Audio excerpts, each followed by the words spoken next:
Thank you.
કે વ્રત શરૂ થાય આપણે તો બધા શું કહીએ છીએ, બીજાને ગુડ મોર્નિંગ કહીએ છીએ.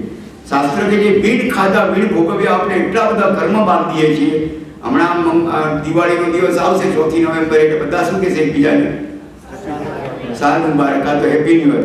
બોલો માણસ આખું વર્ષ જે પાપ કરે બધું આપણને લાગી જાય. કેમ તો કે તમે આપણે લૌકિક શબ્દમાં ગયા, લોકોત્તર શબ્દ છે જૈન શાસનમાં કે તો એકબીજાને મળે તો શું બોલવાનું નવા વર્ષમાં, તો કે મંગલ કામના કહેવાનું, મંગલ શુભ કામના. કેમ તો કે તમારા આખા વર્ષ દરમિયાન તમે જે કંઈ કરો એ બધું જ આખરે મોક્ષમાં જવા માટે પરિણમે. તો એ સંસારના જે કામ કરશે એમાં આપણી અનુમોદના નથી, પણ તમે સાલ મુબારક કહેશો કે તમે હેપી ન્યુ યર કહેશો તો આખા વર્ષ દરમિયાન જે પાપ કરશે એની તમે અનુમોદના. આપણે સવારમાં બધાને શું કહીએ, ગુડ મોર્નિંગ કહીએ, તો એ આખા દિવસ દરમિયાન જે પાપ કરે મફતમાં આપણે લઈ લઈએ. હવે એ તો શું કરે આપણને શું ખબર હોય સામેવાળો, જેટલા મળે એને આપણે અરે વિમલ શ્રી સુપ્રભાતમ એ આપણે ત્યાં શબ્દ છે કે સવારમાં કોઈ મળે તો શું બોલવાનું, વિમલ શ્રી સુપ્રભાતમ. કેમ તો કે પેથળસાની પત્નીનું નામ હતું એ, અને એ જ્યારે દેરાસર ખાલી જતી જીન મંદિરે દર્શન કરવા એ તો ઉત્તમ શ્રાવિકા હતી. 1.25 શેર સોનાના સિક્કા સુવર્ણના સાથે રાખતી અને જેટલા યાચકો આવે એને પેટ ભરીને આપતી. 1.25 શેર સોનાના સિક્કા રસ્તામાં બધાને આ સુવર્ણના સિક્કા આપતી જાય. યાચકોની અંદર એનું એટલું બધું માન પ્રસ્થાપિત થયું, એમના હૃદયમાં એટલો બહુમાન ભાવ થયો કે એ લોકો બીજા ગામમાં પણ માંગવા જાય તો ત્યાં બૂમ પાડે, વિમલ શ્રી સુપ્રભાતમ, વિમલ શ્રી સુપ્રભાતમ. તો જેના ઘરની અંદર આ અવાજ જાય એના ઘરમાં મંગળ અને કલ્યાણની ભૂમિકા સર્જાય. તમે વિચાર તો કરો, શાસનનો એક નાનકડો પદાર્થ છે, આ સાવ નાનકડી વાત છે, પણ શું અદ્ભુત એની અંદર રહસ્યો પડેલા છે.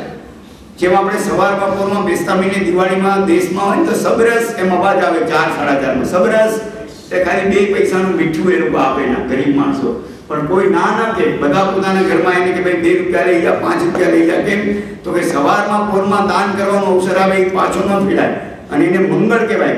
એમ આ વિમલ શ્રી સુપ્રભાતમ કાલે સવારે તમે પ્રયત્ન કરજો. હમણાં હું શિકાગો આરાધના કરાવવા ગયો તો લાભ મળ્યો તો હોળીને આરાધના કરાવવાનો, ત્યાં અત્યારે બધા એકબીજાને વિમલ શ્રી સુપ્રભાતમ કહેતા થઈ ગયા, બધા ગુડ મોર્નિંગ ભૂલી ગયા. આ શબ્દ કેવો છે આપણને ખબર નહીં, આ અંગ્રેજી ભાષા પ્રત્યે કેમ પ્રેમ થયો છે.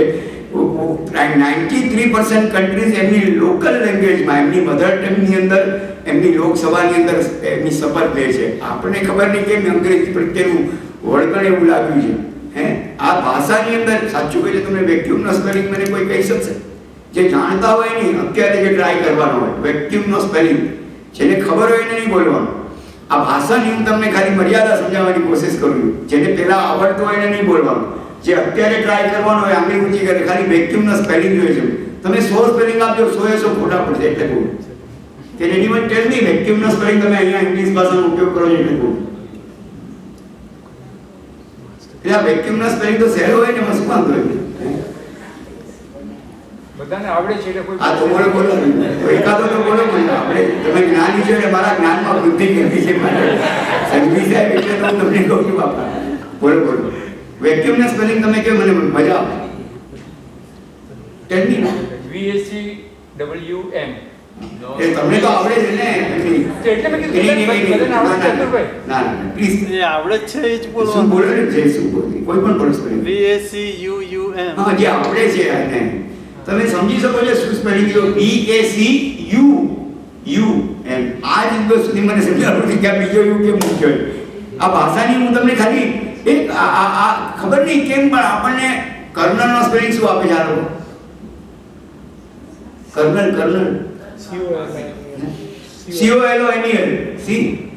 COLONEL. હવે મને એ નથી સમજાતું કે કેમ આ COLONEL મને સમજાણું નહીં. એટલે ભલે એ લોકોનું બંધારણ હશે પણ આપણને સમજાતું નથી. હું તો અહીંયા આવ્યો અત્યારે ત્યારે એક બીજો પટેલિયો થોડું ઇંગ્લિશ બિચારો આવડતું તો સામેવાળા પેલા મેડમને કહે please give me 1 ticket of Prague. યાર એ જીવી છે ને એને બિચારાને બોલતા નહીં આવડતું હોય. એકચ્યુઅલી પ્રાગ કે ભાઈ, પણ એને શું કીધું please give me 1 ticket of Prague. એટલે અંદરથી પેલી મેડમ કહે it is not Prague it is Prague. કે sorry it was slip of my tongue. એટલે બિચારાને શું થાય હવે જેવું આવડે એવું બોલે એમાં કે એને વાંધો નથી. એક અગેન પેલી કીધું it is not slip of tongue it is slip of tongue. કે sorry I will not argue with you now. થોડી વાર નહીં સમજાય છે મને સમજાય. અમારે તો એક કાકા ત્યાંથી એક ડાયરો આપવા માટે આવ્યા હતા અને મુંબઈમાં ઉતર્યા હશે તાજ હોટલમાં, સામે એક ફોરેનર હતો. બે જણા સામસામા મળ્યા. ગુડ મોર્નિંગ પરથી મને વાત યાદ આવી. તો ફોરેનરને પેલાનો વેશ, એની પાઘડી, એની આમ ભરાવદાર મૂછો બહુ ગમ્યું. એટલે એણે કાકાને કીધું ગુડ મોર્નિંગ, કારણ કે એ તો શિષ્ટાચાર એમનામાં હોય તરત. એટલે આ કે છે છગન મૂળજી, એને ગુડ મોર્નિંગ ખબર નહીં. એને એમ કે મારું નામ પૂછે છે કે છગન મૂળજી, કે કાંઈ વાંધો નહીં. બીજા દિવસે રોજ બંનેનો સમયના પક્કા 9 વાગે બંને એકબીજા મળે કે શું નામ, ગુડ મોર્નિંગ. તો આ કે છે છગન મૂળજી. 2 વાર 3 વાર 4 વાર કીધું. એક દિવસ પેલો ભત્રીજો એ પણ સાથે તૈયાર થઈ ગયો છે, તબલા વગાડતો હતો ડાયરામાં. અને એ બહાર નીકળ્યો, એ તો થોડું ઘણું ભણેલો. પેલા ફોરેનરે કાકાને જોયા, એકદમ ખુશ થઈ ગયો. Good morning. તો આ કે છે છગન મૂળજી. દીકરો કાકા, અરે દાદા તમે શું બોલો છો? એ તમને ગુડ મોર્નિંગ કહે છે તો આપણે સામે વેરી ગુડ મોર્નિંગ કહેવું જોઈએ. તો કે ના મને ખબર નહીં, મને એમ કે મારું નામ પૂછે છે એટલે હું તો નામ કહેતો હતો. કે નહીં, તમારે વેરી ગુડ મોર્નિંગ કહેવાનું. કે સારું, કંઈ વાંધો નહીં. પાછો બીજે દિવસે હજી પ્રોગ્રામ હતો, પેલો ભત્રીજો સૂતો હતો, કાકા બહાર નીકળ્યા. બંનેનો સમય સરખો બરાબર 9 વાગે પરસાળમાં આવે. એટલે હવે કાકાને એમ કે લાવ હું જ કહું, એ શું કામ મને કહે? તો ન્યૂઝ આવડી ગયું. એટલે કાકાએ ફોરેનરને કીધું કે ગુડ મોર્નિંગ. તો પેલો કે છે છગન મૂળજી.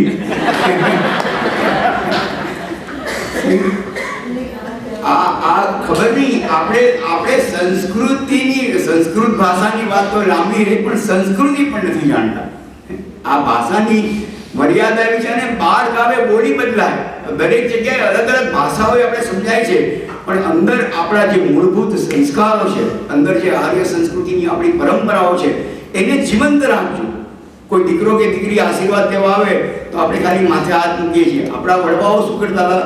ગુણ વૃદ્ધિ થાવ એમ કહેતા હતા. શું કહેતા હતા? ગુણ વૃદ્ધિ થાવ. કારણ કે ગુણ ઉપર આખો સંગ ગુણ અને દોષ ઉપર એના ઉપર નિર્ધારિત હોય છે. અહીંયા ધનવાનોની જેટલી વેલ્યુએશન થતી હતી એના કરતાં ગુણવાનોની વેલ્યુએશન થતી હતી.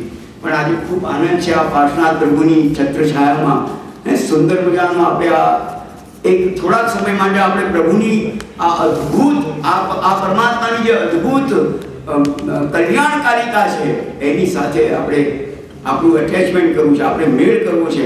આપણે આપણા અભેદ અનુસંધાન થાય. આજ નહીં તો કાલે 2-5 અબજ ભવ પછી પણ આપણે આપણું પરમેનન્ટ. હું ગઈકાલે એક ભાઈના ઘરે ગયો તો આપણે કંઈ ઘણું બધું ફર્યા, પણ કે જ્યાં સુધી ઘર ન આવે ને ઘર એ છેડો છે ત્યાં સુધી શાંતિ ન થાય. અને શાસ્ત્રો એમ કે છે તારું ઓરિજિનલ ઘર, તારું મૂળ ઘર એ સીધા છે. જ્યાં સુધી આપણે ત્યાં નહીં જઈએ ત્યાં સુધી આપણને શાંતિ નહીં થાય. આ પારસનાથ પ્રભુનું નામ છે ને, એ નામની અંદર 4 નિક્ષેપા છે. નામ નિક્ષેપો, સ્થાપના નિક્ષેપો, દ્રવ્ય નિક્ષેપો અને ભાવ નિક્ષેપો. હમણાં આપણે ભગવાનનું નામ લીધું, ભગવાનનું નામ ગયું તો એ નામથી પૂજા છે ભગવાન. હમણાં પાલિતાણાનું ગયો તો પેલા એક ભાઈઓ ઊભો તો ફ્રૂટવાળો, સામે એક ભાઈ કીધો કે આમ જોતો તો બધું ફ્રૂટ લેવા માટે. આપણે કહીએ રાયણ વૃક્ષ, એની પીળી રાયણ થાય છે. રાયણ પણ એ ફ્રૂટમાં તરીકે વપરાય છે.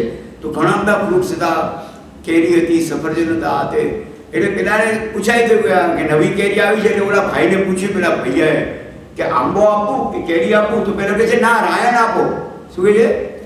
ના. તો બે જોરથી બોલાવ્યું, ઝડપથી બોલાવ્યું કે નારાયણ આપો. તો નારાયણ ભગવાન ખુશ થઈ ગયા, 2-5 ગામ આપી દીધા. કેમ તો કે ભૂલથી પણ ભગવાનનું નામ બોલાવ્યું તો ભગવાન પ્રસન્ન થયા. જો ભૂલથી ભગવાનનું નામ લેવાય અને ભગવાન પ્રસન્ન થાય. આ પાર્શ્વનાથ પ્રભુના 108 નામ શાસ્ત્રોમાં લખ્યા છે. શ્રી પાર્શ્વ પાતુ નિત્યમ જિનઃ પરમ શંકર નાથ પરમ શક્તિશ્ય શરણ્ય સર્વ કામદ સર્વ વિઘ્નહર સ્વામી સર્વ સિદ્ધિ પ્રદાયક સર્વ સત્વ હિતો યોગી શ્રી કરહ પરમાર્થદ દેવ દેવ સ્વયં સિદ્ધ સિદ્ધાનંદમય સો પરમાત્મા પરબ્રહ્મ પરમા પરમેશ્વર જગન્નાથ સુરજેષ્ઠો ભૂતેશ પુરુષોત્તમ સુરેન્દ્ર નિત્ય ધર્મસ્ય શ્રીનિવાસ સુભાર્ણવ સર્વજ્ઞ સર્વદેવેશ સર્વગઃ સર્વતોમુખ સર્વાત્મા સર્વદર્શી ચ સર્વવ્યાપી જગદ્ગુરુ તત્વમૂર્તિ પરાદિત્ય પરબ્રહ્મ પ્રકાશક પરમેન્દુ પરપ્રાણ પરમામૃત સિદ્ધિદ અજહ સનાતન શંભુ ઈશ્વરસ્ય સદાશિવ વિશ્વેશ્વર પ્રમોદાત્મા ક્ષેત્રાધીશ સુખવ્રત સાકારસ્ય નિરાકાર સકલો નિષ્કલો નિર્મમો નિર્વિકારસ્ય નિર્વિકલ્પો નિરામય અમરશ્ચારુજો અનંત એકોનેક શિવાત્મક અલક્ષ્યાસ્ય પ્રમેયસ્ય ધ્યાન લક્ષ્યો નિરંજન ઓમકારાકૃતિ વ્યક્તો વ્યક્ત રૂપ સ્ત્રીમય બ્રહ્મદ્વય પ્રકાશાત્મા નિર્ભય પરમાક્ષર દિવ્ય તેજોમય શાંત પરામૃતમય ચિત્ત આદ્યો નાદ્ય પરેશાન પરમેષ્ઠિ પરપમાન શુદ્ધ સ્ફટિક સંકાશ વ્યોમાકારા સ્વરૂપસ્ય લોકાલોકા ઉભાસક જ્ઞાનાત્મા પરમાનંદ પ્રાણારૂઢ મનસ્થિતિ મનઃ સાધ્ય મનોધ્યેય મનોદ્રશ્ય પરાપર સર્વતીર્થમય નિત્ય સર્વદેવમય પ્રભુ ભગવાન સર્વતત્વેશ શિવશ્રી સૌખ્યદાયક ઇતિ શ્રી પાર્શ્વનાથસ્ય સર્વજ્ઞસ્ય જગદ્ગુરુ દિવ્યમ મસ્તોતરમ નામ. 108 નામ છે. ઓલું શંખેશ્વર નામ ને ગાઢડિયા પાર્શ્વનાથ ભગવાન તો એના એ પર્ટિક્યુલર જાતિવાચક નામ છે કે એ એના ક્ષેત્રને કે કોઈ ભક્તને ઓળખાણવાળા નામ છે. આ તો ગુણવાચક નામ છે કે ભગવાનના 108 મહાન ગુણો છે. એનાથી એમ લખ્યું કે આ 108 નામ જો કોઈ દિવ્યમ મસ્ત સત્તમત્ર પ્રકીર્તિતમ પવિત્રમ પરમમ ધ્યેયમ. અરે લખ્યું છે કે સર્વ પ્રકારની વિપત્તિઓને ક્ષય કરનારા 108 નામ છે.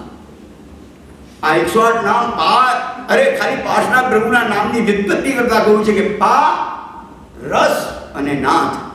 જો મહાપુરુષો શું ગાગરની અંદર સાગર ભરે છે. આપણે તો રોજ પારસનાથ કરીએ પણ ખબર નથી કે આ પારસનાથ ભગવાનનું નામ કેવું મંગળકારી છે.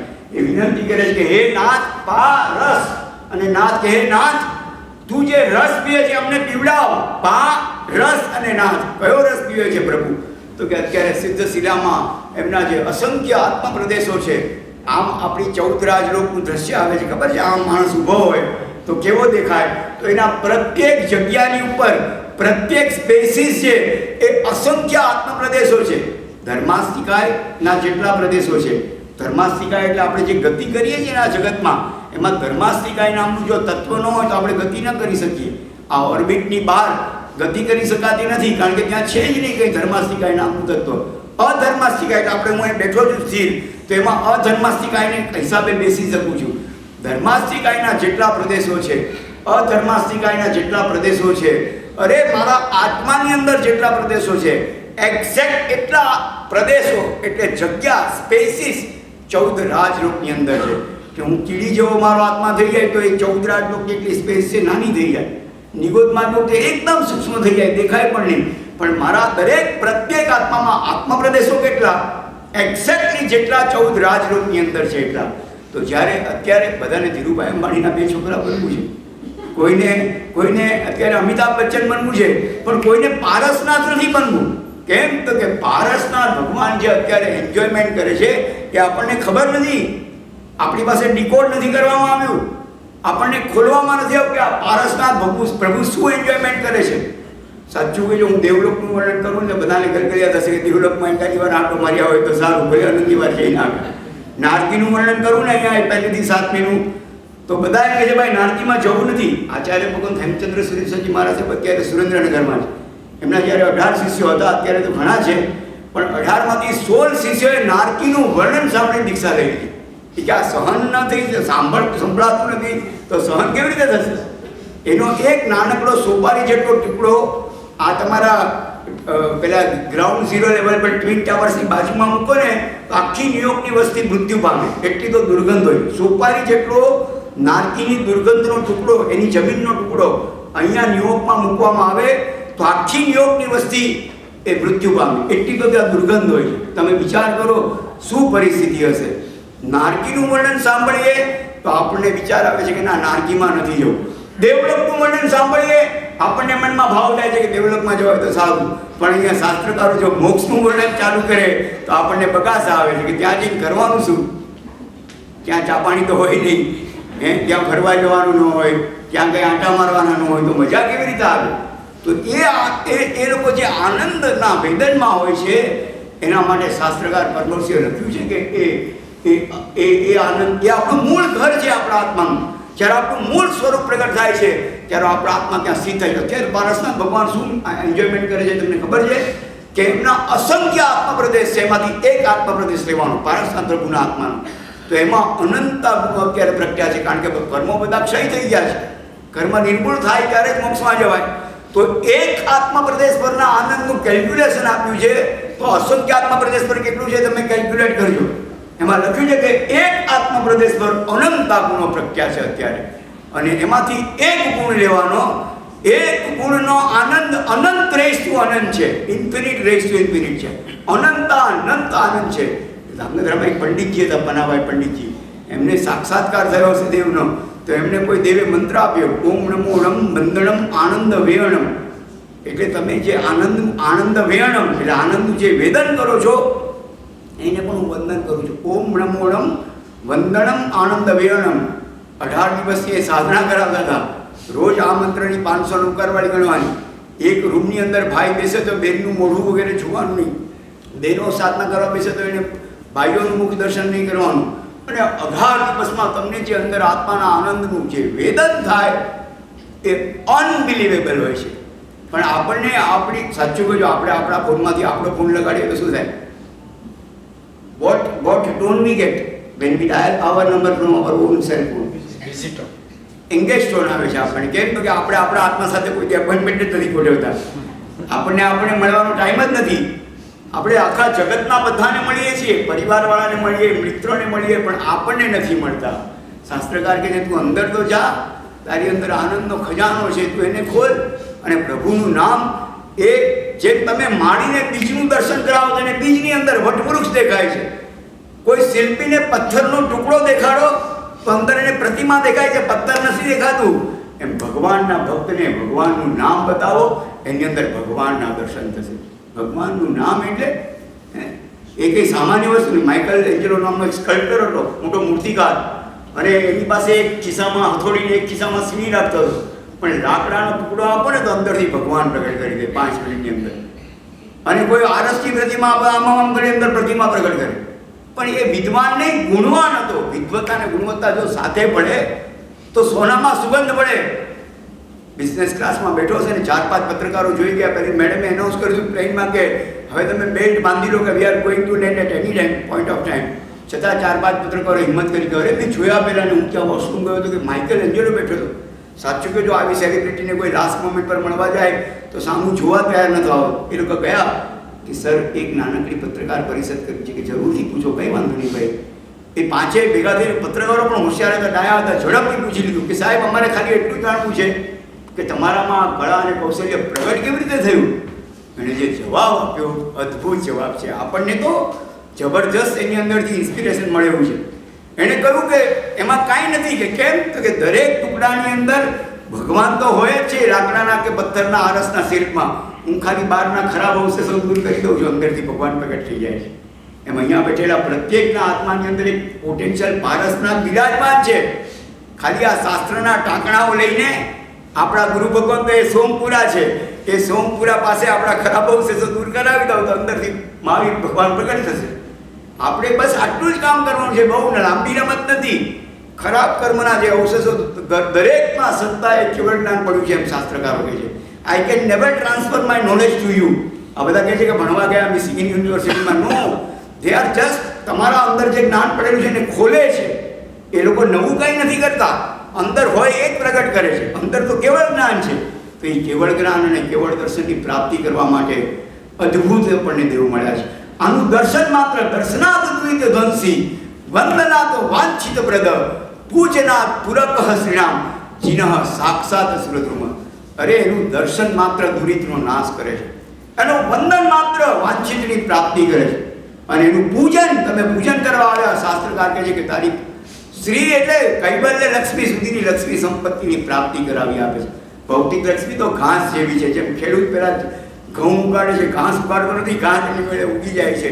એમ સાંસારિક અનુકૂળતાઓ જ્યાં સુધી મોક્ષ ન મળે ત્યાં સુધી સર્વ પ્રકારની આપવાની ધર્મ જવાબદારી રહે છે. આપણે લોકો તો માંગીને મૂર્ખા ઠરીએ છીએ. સાચું કહેજો, ઓવામાં તમારા ઘરે આવે અને તમે એને એમ કે મારી આ ડબ્લ્યુસીની પાઇપલાઇન જરા ખરાબ થઈ ગઈ છે, રિપેર કરાવી આપજો. મારા સંડાસની નાળી ખરાબ થઈ ગઈ છે, એને તમે રિપેર, એવું તમે ઓબામા પાસે માંગશો ઘરે આવે તો? ઓબામાનું તો તમારું તો અવમૂલ્યન થશે, ઓબામાનું પણ અવમૂલ્યન થશે જો તમે આવું માંગશો તો. એમાં 3 લોકના નાથ કહે છે પારસનાથ પ્રભુ કે હું તને મારું સ્વરૂપ આપી દેવા તૈયાર છું, ખાલી તું અર્પણ કરે તારા શુભ ભાવોને. અહીંયા આવીને તું મારી સાથે વાત કર. આપણે આ પ્રભુ સાથે કોઈ દિવસ ગોઠડી નથી માનતા. આ પ્રભુ માત્ર સમર્પણ કરવાનું છે શુભ ભાવનું. હમણાં એક હનુમાનના મંદિર, શંકરના મંદિરમાં એક ચોર ગયો અને ચોરી કરવા માટે બધું આજુબાજુમાં ફરે છે, અંદર કાંઈ મળતું નથી. એને એમ થયું કે લાવ ઘંટ ચોરી લો, કંઈ કમસે કમ 200-500 રૂપિયા સ્ક્રેપના તો આવે. પણ ઘંટ આમ ઉપર હતો, કેવી રીતે જો આજુબાજુમાં જુએ છે કે લાવ જરા કંઈક સીડી કે ટેબલ મળે તો એ કાંઈ હતું જ નહીં. અને ઝડપથી એને અંદર કોઈ આવશે તો તરત એના શિવલિંગ પર ચડ્યો અને ચડીને ઘંટ ત્યાંથી આમ હાથમાં પકડવા ગયો. પકડ્યો પણ ખરો, પણ જેવો પકડ્યો ત્યાં શિવલિંગ ફાટ્યું, ધુમાડાના ખોટે ખોટા પ્રકાશ થઈ ગયો એકદમ, અને આ તો મૂંઝાયો, ગભરાયો, એકદમ ખૂણામાં કે માફ કરજો, તમારા મંદિરમાં હું ચોરી કરવા નહીં આવું. નહીં નહીં કે હું તારા પર પ્રસન્ન છું વત્સ, તું માગે એ આપી દઉં. નહીં નહીં કે હું તો ચોર છું, હવે કોઈ દિવસ તમારા મંદિરમાં નહીં આવું, માફ કરજો પણ હું તો ચોર. નહીં નહીં કે હું પ્રસન્ન છું, માંગ. કે ભગવાન એ બધી વાત પછી હું તો ચોર છું, ચોરી કરવા આવેલો, તમે પ્રસન્ન કેમ થયા? તો કે અહીં ઘણા આવે છે, કોઈ ફળ ચડાવે છે, કોઈ નૈવેદ્ય ચડાવે છે, તું તો આખી નાખો ચડી ગયો. હે બસ, તો આપણે એ જ કામ કરવાનું છે. આ પારસનાથ પ્રભુ પાસે આવીને આપણા મનનું સમર્પણ કરવાનું. આપણે કાયા અહીંયા ઊભી રાખીએ છીએ, આપણું વચન પણ આપીએ છીએ. પારસનાથ ભગવાનના હું હમણાં 108 નામ બોલ્યો ગુણવાચક. હે એ તો એ જૈન સંઘની સંપત્તિ છે. બાકી તમે ઇંગ્લિશની ડિક્શનરીમાં જુઓ, ભગવાનના પર્યાયવાચી શબ્દો કેટલા? ભગવાન, ગોડ, પછી લોર્ડ, પછી મારું નોલેજ ઓછું છે ઇંગ્લિશમાં, ઓલમાઇટી 3, પછી ઓ જીસસ, એ તો સમજો જાતિવાચક નામ થયું 4. 5મું કોઈને આવડે છે ભગવાનનું ઇંગ્લિશ ડિક્શનરીમાંથી? બોલો જલ્દી, તમારી નોલેજની ડિક્શનરી ખોલો. 4 નામ છે ખાલી. 5મું કોઈને આવડે તો બોલો કિશોરભાઈ. 5મું નામ યાદ કરીને કહો ભગવાનના પર્યાયવાચી નામો. હે અને ઓલા ખૂન કરવાના કેટલા નામ છે ને? પેલું મેટ્રીસાઇડ ને પેટ્રીસાઇડ ને સુસાઇડ ને કેટલા ખૂન કરવાના નામો છે. પાપનું ઇંગ્લિશ છે ત્યાં. પાપનું ઇંગ્લિશ શું છે? સિન. પુણ્યનું ઇંગ્લિશ કોઈ કહી દે છે? પુણ્યનું અંગ્રેજી શબ્દો જે છે એક્સેપ્ટ, ગુડ ડીડ્સ નહીં, પુણ્યનું ઇંગ્લિશ હોય છે. ગૂગલમાં સર્ચ કરો. ગુડ કર્મ. ગુડ કર્મ એ પુણ્ય નથી, એ તો સારું કામ છે, સારા કર્મ છે. મને પુણ્યનું ઇંગ્લિશ હોય છે. યુ વોન્ટ ફાઇન્ડ ઇટ, કારણ કે એમને કરવાનું જ નથી એટલે ક્યાંથી હોય? કરવાનું હોય તો અંદર ઇંગ્લિશમાં શબ્દ હોય ને. મારું કહેવાનું એ છે કે જો અને આપણા સત્યેન્દ્ર મહારાજા જ્યારે પ્રભુની સ્તવના કરે છે, ઇન્દ્ર મહારાજા રોજ 50માં લખ્યું છે કે 108 નવી સ્તુતિઓ બનાવે. આ તો પારસનાથ આધાર મેળો એક સવન આપણે તો આખી જિંદગી એક જ ગાય અહીંયા બેસીને કે ભગવાન બીજું નથી આવડતું. હમણાં એક છોકરો અંદર દેરાસરમાં દર્શન કરવા ગયો, તો બિચારો બાળક હતો, 4 વખત ABCD બોલ્યો. હું બહાર ઊભો તો, અહીંયા તો દેરાસરમાં કોઈ પૂછાય નહીં. મેં બહાર આવીને બેટા બોલું લીલો પોપટ પાંજરે ઉડવાનું મન થાય એવું કંઈ બોલ્યો નહીં. હે અને આ કેમ 4 વખત ABCD બોલ્યો? એ કે મને સ્તુતિ નથી આવડતી. મેં ભગવાનને કીધું તમે આમાંથી સારામાં સારી બનાવી લો. આ ભાવ છે, બાળકનો ભાવ છે. હમણાં 2.5-3 લાખ માણસો એક વખત દર્શન કરવા ગયા હતા કે ભગવાન વરસાદ નથી આવતો, પ્રાર્થના કરતા હતા. એક છોકરો નાનકડો છત્રી લઈને બાળક ગયો. કોઈએ પૂછ્યું આટલા બધા માણસો 4 વર્ષથી પાણીનું ટીપું નથી પડ્યું તો છત્રી લઈને કેમ આવે? કેમ આપણે ભગવાનને વરસાદની પ્રાર્થના કરવા જઈએ છીએ, પછી આવતી વખતે હું પલટી જાઉં તો? એને વિશ્વાસ હતો કે હું પ્રાર્થના કરું, ભગવાન મારી વાત સાંભળે છે. હે આપણને આ શ્રદ્ધા પે અહીંયા આવીને તમે ભગવાનની પ્રતિમાના દર્શન કરો છો કે ભગવાનના અધમાત્મા હોય ને તો એમ કે આ પથ્થરનો ટુકડો છે. મધ્યમાત્મા હોય એમ કહેશે કે અહીંયા છે ને, અહીંયા આ પ્રતિમા બિરાજમાન છે, પ્રતિમા બહુ સરસ છે પાર્શ્વનાથ પ્રભુની. પણ ઉત્તમાત્મા હોય એમ કહેશે કે આ ભગવાન બહુ સરસ છે. અને તમે જે દિવસે ભગવાનના દર્શન કર્યા, હું તમને એશ્યોરન્સ આપું છું, એફિડેવિટ કરીને આપે છે શાસ્ત્રો કે પતી ગયું, તમારી મંગળ અને કલ્યાણની ભૂમિકાનું સર્જન થઈ જશે. ખાલી અહીંયા આવીને એટલું જ કરવાનું. એક પેલો અંધ પ્રજ્ઞાચક્ષુ માણસ ઉપર જતો હતો, મેં ગઈકાલે વાત કરી હતી ત્યાં કે સતગુરુ જે ગિરિરાજ ઉપર જતો તો 4-5 વખત એના કપડાં બગડી ગયા હતા. કોઈએ કીધું કે ભાઈ હું તો સવારથી તમને જોઉં છું, હું 6 વાગે ચડતો હતો ત્યારે તમે ચડતા હતા, અને તમે હું તો દર્શન કરી ઉપરથી નીચે આવું છું, અને તમે તો હજી અહીંયા સુધી પહોંચ્યા છો. કે એક માફ કરજો કે બપોરને 2-2:30 વાગવા આવે, હાથ આવો, હું તમને હાથ પકડીને નીચે ઉતારી દઉં. કે સતગુરુજીની તળેટીની યાત્રા એટલે યાત્રા થઈ ગઈ. કારણ કે જો તમે 2-4 વાર પડી ગયા લાગો છો, તમારા કાળા ચશ્મા ઉપર પણ ધૂળ પડી છે, અને તમારી સાથે કોઈ સહાયક છે કે તમે આમ ટક ટક ટક કરીને જઈ રહ્યા છો. કોઈ વાર પગથિયું નાનું આવે, કોઈ વાર મોટું આવે, કોઈ વાર ચાલવાનું આવે, તમને ખબર તો પડતી નથી. અને બીજું બધું ઠીક, તમે ઉપર જશો ભગવાન પાસે તો આદિસર ભગવાનના તમે દર્શન તો કરવાના નથી. એના કરતાં લાવો હું તમને, એણે જે જવાબ આપ્યો છે, વાહ, અદ્ભુત જવાબ આપ્યો. એણે કીધું હું જરૂર જઈશ. કે કેમ? તો કે ભલે મને ભગવાનના દર્શન નહીં થાય, પણ ભગવાનની દ્રષ્ટિમાં હું આવી જઈશ તો મારું કલ્યાણ છે. આવું હે ભગવાનની દ્રષ્ટિમાં આવવાનું છે. અહીંયા આવીને ભગવાનની સાથે વાર્તાલાપ માનવાનો છે, ભગવાનની સાથે ગોઠડી કરવાની છે. ભગવાનની સાથે વાર્તાલાપ શરૂ કરો, તમે જુઓ તમારી વાત ભગવાન સાંભળે છે કરી. You just start doing it. કરો તમે, કરો તો ખરા, તમને ખબર પડશે કે ભગવાન આપણી વાત સાંભળે છે કે ભગવાન આપણી હૃદયના ભાવોને જરૂર સાંભળે. And he always gives us one message. અરે he never postpones anything. He never never sees our past. એ જોતો નથી કે ગઈકાલે આ પાપ કરીને આવ્યો છે, અહીં શરણું સ્વીકારું, ખતમ, તારું કામ પતી જશે, ચિંતા નહીં કર. તારે આત્મકલ્યાણ કરવું નહીં, ખાલી તું શરણું સ્વીકાર. He never sees our past. He never postpones anything and he is never indebted to anybody. એ કોઈનો દેવાદાર નથી રહેતો. મને પ્રસન્નતા આમેથી પૂજ્યમાન જિનેશ્વર છે. મનની પ્રસન્નતા થયા વગર રહે નહીં. જો જિનેશ્વર ભગવાનની પૂજા કરવામાં આવે, મનની અવશ્ય મેં પ્રસન્નતા થાય. એ ભગવાનનું તત્કાળ ફળ છે, પરમાત્માની ભક્તિનું. જૈન નહીં માનવું, ઓલરાઈટ છે, કોઈ તકલીફ નહીં, કઈ માનવું નહીં, ઓલરાઈટ. મન અવશ્ય મેં પ્રસન્ન થાય છે, એના સિવાય બીજી કોઈ આવશ્યકતા નથી, કોઈ જરૂરિયાત નથી. આ ભગવાનની પાસે આવીને એનો મેસેજ સ્પ્રેડ કરવો જોઈએ, એનો મેસેજ આપણે ખોલવો જોઈએ. એક ભાઈ પેલા મહાત્મા હતા ને, આપણને ડિકોડ કરતા નથી આવડતું કે ભગવાન આપણને રોજ ભગવાન પ્રસન્ન થાય ને એની 3 કન્ડિશન્સ છે. 3 તમને સાબિતી આપે કે તમે બહાર આવો અને તરત જ હાથ વળે છે.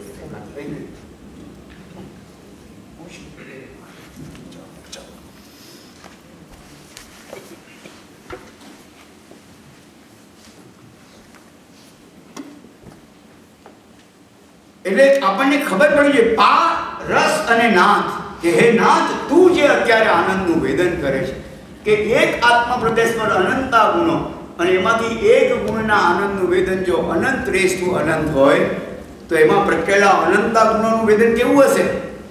અને આ તો એક આત્મા પ્રદેશ પર થયું, અસંખ્ય આત્મા પ્રદેશથી એને મલ્ટીપ્લાય કરો. એમ લખ્યું છે કે એક ગુણનો જે આનંદ હોય જો સરસમના દાણા જેટલો મોટો થાય તો 14 રાજલોકમાં ન સવાય એવો આનંદ આ પ્રભુ લઈ રહ્યા છે. બીજી વ્યુત્પત્તિ કરતા કહ્યું છે કે પા, રસ, નાથ, એ નંબર 1 વ્યુત્પત્તિ કરી, એવો અર્થ કર્યો. બીજો અર્થ કર્યો પા, સ, નાથ. એ 5 જ અક્ષરમાં જો રમત છે તો સ એટલે સંસ્કૃતમાં 2 થાય તો તે નાથ પાર ઉતારે એવા છે. તે નાથ આપણને ભવપાર ઉતારે એવા છે. આદિશ્વર ભગવાનની તમે ભક્તિ કરો ને તો તમારી બધી રીતિ સિદ્ધિ, એટલે તમારા આત્માનો વૈભવ, તમારો દિવસ મંગળમય અને કલ્યાણમય જાય. શાંતિનાથ ભગવાનની ભક્તિ કરશો, સર્વ પ્રકારની અશાંતિઓ દૂર થશે અને જીવનમાં શાંતિ પેદા થશે. શાંતિનાથ ભગવાનનો પ્રભાવ છે.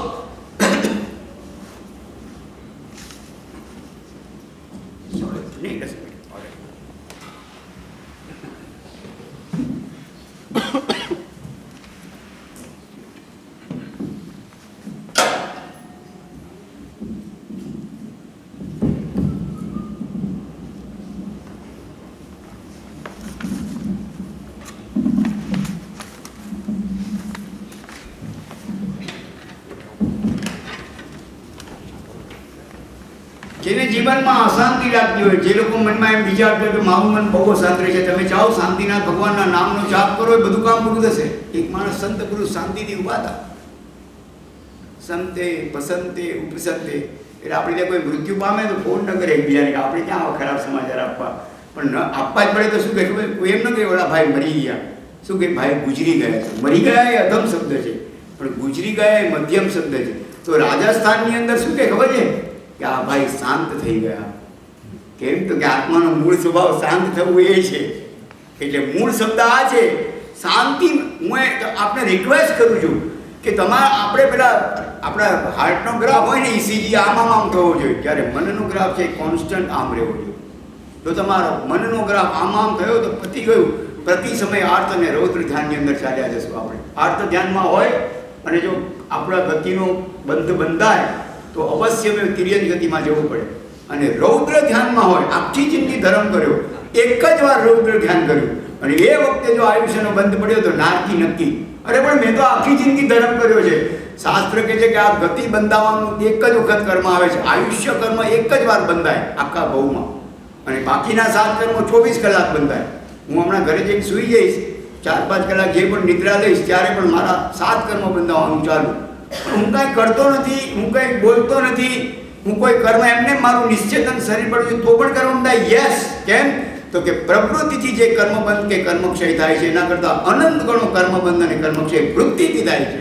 કે મારી અંદર લેસિયા કઈ પડેલી છે, મારી અંદર ભાવો કયા પડેલા છે, મારા મનના મોલની અંદર કયો માલ પડ્યો છે. હું અહીંયા કંઈ ખોટું કામ કરતો નથી, પણ મારા મનમાં ખોટું કામ કરવાનો ભાવ પડ્યો હોય તો શાસ્ત્ર કહે છે કે તને ખોટું કર્યા કરવાનો પાપ લાગ્યા જ કરશે. પણ હું કરતો તો નથી. અરે ભલે તું કરતો ન હોય, તારા મનમાં શું ભાવ પડ્યો છે એના આધારે કર્મ બંધાય છે. તો આપણે મનની શુદ્ધિ કરવાની છે. પેલું નથી આવતું તંદુલિયા મસ્તનું દ્રષ્ટાંત કે મગરમચ્છની આંખમાં ચીપિયામાં એના જે અહીંયા આંખની અંદર જે એની અંદર એક નાનકડો માછલો જાય ચોખા જેવો મગરમચ્છની આંખમાં. હવે મગરમચ્છ તો આ મોઢું ફાડીને બેઠો હોય એટલે કેટલું પાણીની છાલક આવે એટલે કેટલા માછલાઓ એના મોઢા પાસે આવે અને પછી મહેનત એનું જો મોઢું ખુલ્લું હોય તો ક્યાં સુધી ખુલ્લું છે તો બીજી છાલક આવે તો બધા માછલાઓ બહાર રહ્યા છે. તો ઓલો માછલો વિચારે છે અહીંયા બેઠા બેઠા એ જુએ કે આની જગ્યાએ જો હું હોત તો બધા માછલાને હું ખાઈ જાય, મારું મોઢું બંધ કરી દઉં. એ એક માછલો ખાઈ શકતો નથી પણ એ વિચારોથી કર્મ બાંધે છે. શાસ્ત્ર કહે છે કે એક પણ માછલો નથી ખાતો અને 7મી નારકીએ જાય છે. તો અંદરની વૃત્તિઓને સાફ કરવા માટે આ પ્રભુનું નામ લેવાનું છે કે હે ભગવાન તું મારી મનોવૃત્તિ, કારણ કે કર્મ ક્યારે બંધાયા તો કે એ નક્કી નહીં. જેટલું તમારું આયુષ્ય હોય ને એના 2/3 અને 1/3 કરવાના. સમજો કે મારું 81 વર્ષનું આયુષ્ય છે ફોર એક્ઝામ્પલ, તો ક્યારે બંધાય મને તો કે મારા 27 નું 54 વખતે બંધાય એવું છે. હા 54 વખતે બંધાય. પછી ક્યારે બંધાય તો કે કદાચ જો ત્યારે ન બંધાયું હોય તો બાકીના 27 ના 2/3 અને 1/3 કરવાના એટલે 18 અને 9 ત્યારે બંધાય એટલે 72 વર્ષે બંધાય. ત્યારે પણ ન બંધાય તો કે બાકીના 9 છે એના ફરીવાર 2/3 1/3 કરવાના તો 72 ને 6 78 વર્ષે બંધાય. હવે 3 વર્ષ બાકી રહ્યા છે, હજી આયુષ્યનો બંધ નથી થયો તો ક્યારે બંધાય 2 વર્ષે બંધાય. 2/3 અને 1/3 80 વર્ષે બંધાય. હજી નથી બંધાયું, 360 દિવસ બાકી છે તો 240 દિવસે બંધાય. હવે 120 ના ફરીવાર 80 અને 40 કરવાના. એમ નીચે આવતા હવે 3 મિનિટ બાકી છે તો કે 2 મિનિટ જાય ત્યારે બંધાય. હજી નથી બંધાયું તો 60 સેકન્ડમાંથી 40 સેકન્ડ જાય ત્યારે બંધાય. એટલે આપણે અંતિમ સમયે નૌકાર સંભળાવ્યું છે કે કદાચ આયુષ્યનો બંધ ન પડ્યો હોય અને જો નૌકાર જેના 10 પ્રાણો નૌકારની સાથે જાય એ માણસ અવશ્ય વૈમાનિક ડેવલપમાં જાય. લખ્યું છે શાસ્ત્રકારોએ જૈવી ન હો મોક્ષમ અવશ્ય વૈમાનીઓ હોય. નમસ્કાર મહામંત્રનો આ પ્રભાવ છે. એટલે તો મહાનિષિદ્ધમાં ગૌતમ સ્વામીજી ભગવાને પૂછ્યું એક વખત વીર પ્રભુને કે પંતે પંચ પરમેશ્વરીને કેમ નમસ્કાર કરવાનો? ભગવાને કહ્યું કે જે પંચ પરમેશ્વરીને નમે છે એને આ જગતમાં ક્યાંય કોઈને નમસ્કાર કરવો પડતો નથી. કેમ તો કે પંચ પરમેશ્વરીને નમે આ પતિ ગયું, હવે તમારે ક્યાંય જગતમાં નમસ્કાર નહીં કરવો પડે. ખૂબ આનંદ થયો સમજવાનો. ગૌતમ સ્વામીજી ફરીવાર પૂછે છે કે ભગવાન હજી અમને વધારે આનંદ આવ્યો, અમને સમજાવો ને શા માટે પંચ પરમેશ્વરીને ગણવાનો, નૌકાર વારે વારે કેમ ગણવાનો? ભગવાને કહ્યું કે જે પંચ પરમેશ્વરીને નમે છે એને આ જગતમાં તો કોઈને નમસ્કાર કરવો પડતો નથી. એટલું નહીં, એક સમય એવો આવે છે ખુદ પોતે જ નમસ્કાર્ય બની જાય છે, એનું સ્થાન પંચ પરમેશ્વરીમાં આવી જાય છે. એટલે નિગોદથી નિર્માણ ભૂમિની જે આપણી યાત્રા છે એની અંદર આ કેમિકલ રિએક્શન્સ તરીકે કામ કરે છે. આ એક રાસાયણિક પ્રક્રિયા કરી આપે છે કે હમણાં હું નૌકાર બોલ્યો નમો રિયંતાણમ નમો સિદ્ધાણમ, તો શાસ્ત્ર કહે છે તું 68 અક્ષર બોલ્યો તારા 500 સાગરોપમના નારકીના આયુષ્યના ભૂખા થશે. ઇકક્ષર ફેડઈ સત્તા એડાઈ, એક અક્ષર 7 સાગરોપમના નારકીના આયુષ્યના ભૂખા બોલાવે.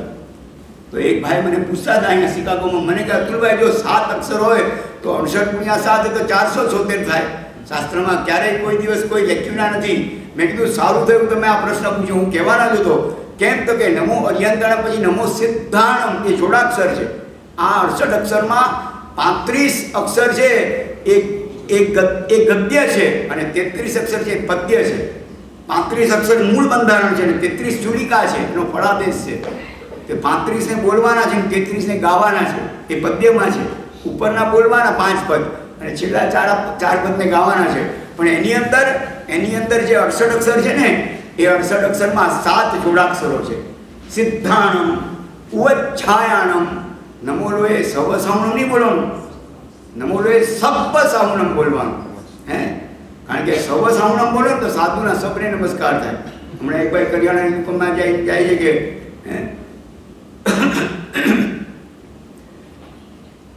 જઈને પૂછે છે કે આ ફલાણા ભાઈના ગંજી આપો ને, આના કેસરીના ગંજી આપો. તો કે કેસરીના ગંજી શું, આ તો કરિયાણાની દુકાન છે, આમાં કે કેસરીના ગંજી ન મળે, તમને ખબર તો છે અહીં કરિયાણું મળે. તો કે ના ઉપર લખ્યું છે ને કે કેસરીના ગંજી, તો કે કેસરી નાગજી એની કંપની લખ્યું છે, કેસરીના ગંજી નથી લખ્યું. એક મીંડું ફરક પડે તો અર્થનો આખો અનર્થ થઈ જાય છે. નમોલો એ સબ્બ સામણમ તમે બોલો અને નમો રે સબ સાહુ નમો રે, તો સાધુના સબને નમસ્કાર થાય છે. એટલે કીધું 7 જોડાક્ષરના 7 સાગરોપમ એક્સ્ટ્રા છે, પછી 8 એની અંદર સંપદા છે. આ નમસ્કારમાં મંત્ર અતિ અદ્ભુત છે કે એની અનંતી સંપદાઓ છે. પોતે 8 સંપદા બાળો છે પણ અનંતી સંપદાને દેનારો છે. અને 9 પદ છે, તો 9 પદના 9, 8 સંપદાના 8, 7 જોડાક્ષરના 7, 9 ને 8 17 ને 7 24, એમાં તમે 476 એડ કરો 500 થઈ જશે. ક્યાંય શાસ્ત્રમાં કોઈ જગ્યાએ કોઈ વાતમાં કોઈ મુશ્કેલી નથી નડતી. આપણે અંદર ઊંડો અભ્યાસ નથી કરતા. નહીં તો લખ્યું છે કે એક અક્ષર પર 1008 વિદ્યાદેવીઓનો વાસ છે. 68 અક્ષર પર 68,544 વિદ્યાદેવીઓ છે. અમે લોકો 78 થી ગામે ગામ પર્યુષણ કરાવવા જઈએ છીએ. કોઈ વાર લંડન, કોઈ વાર બેંકોક, હોંગકોંગ, ભારતમાં તો ઘણા જગ્યા પર, વિદેશમાં પણ ઘણી ધરતીમાં ઘણી જગ્યા પર પર્યુષણની આરાધના કરાવી. એમાં અમે એક દિવસ કાયમ નમસ્કાર મહામંત્રનું લગભગ 3-3.5 કલાક ચાલે. એની અંદર બધી મુદ્રાઓ, એના બધા આવર્તો, કેવી રીતે બેસવાનું, કઈ દિશામાં બેસવાનું, કેટલા ભાગે બેસવાનું, સવારે બેસીએ તો કઈ બાજુ બેસવાનું, ડિટેલમાં એનું ડોક્યુમેન્ટેશન કરીએ. બધું શાસ્ત્રોમાં લખ્યું, એ પ્રમાણે વાત કરીએ અને અદ્ભુત શક્તિ પેદા થાય, અદ્ભુત આશ્ચર્ય થાય.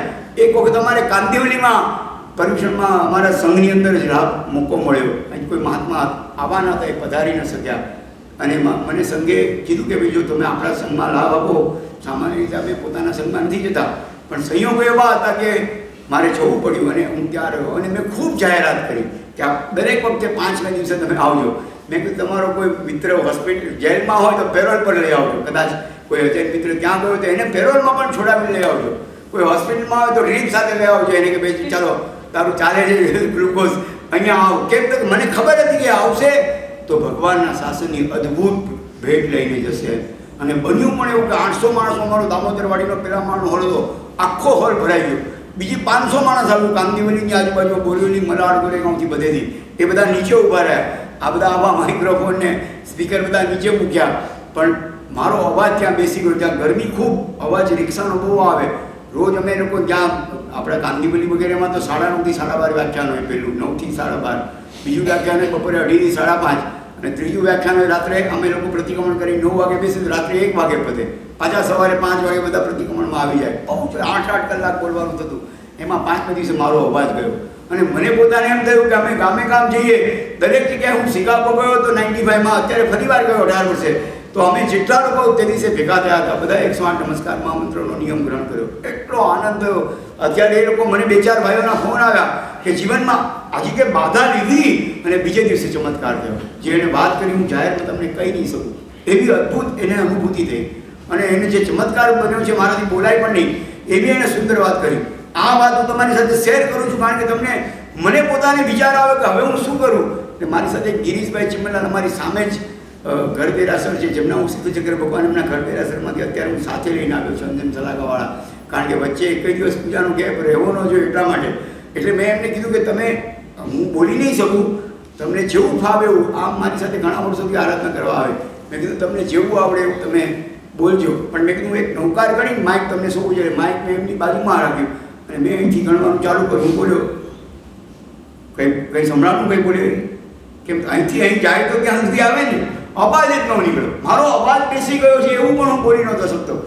મેં આમાં કંઈ એવું નથી કે ઇન્જેક્શન આપે એટલે અવાજ ચાલુ થઈ જાય, ઇન્જેક્શન આપે એટલે તાવ ઉતરી જાય, એવું નથી હોતું. આમાં 3-4 દિવસ આરામ કરવો જોઈએ. મેં 1008 વિદ્યાદેવીઓ એટલે 68,544 વિદ્યાદેવીઓને યાદ કરીને હરિહંત પરમાત્માને નમસ્કાર કર્યો. નમો હરિહંતાણું. પણ હું બોલ્યો અહીંથી માઇક સુધી ગયું જ નહીં. એટલે બહાર અવાજ આવ્યો નહીં. બધાને કહ્યું કે અતુલભાઈ શું કરે છે? પણ ત્યારે મેં સંકલ્પ મૂક્યો કે હે ભગવાન, મારા જ સંઘની અંદર હું આ આરાધના કરાવવા આવ્યો છું ને તું મને ભગવાન સહાય નહીં કરે, તમે બિલીવ નહીં કરો. એ બોલતા બોલતા મારા ગળાની અંદર, ગળામાં કોઈએ શીરો નાખ્યો હોય ગરમ, એવી મને ફિલિંગ થઈ, અનુભૂતિ થઈ. બધો મારો અહીંયા જે ભરાયેલું હતું એ નીચે ઉતરી ગયું અને હું 3.5 કલાક બોલ્યો. નમો સિદ્ધાણમ માટે જોરથી અવાજ નીકળ્યો અને 3-3.5 કલાક બોલ્યો. 24 કલાકમાં એક અક્ષર નહોતો બોલી શક્યા.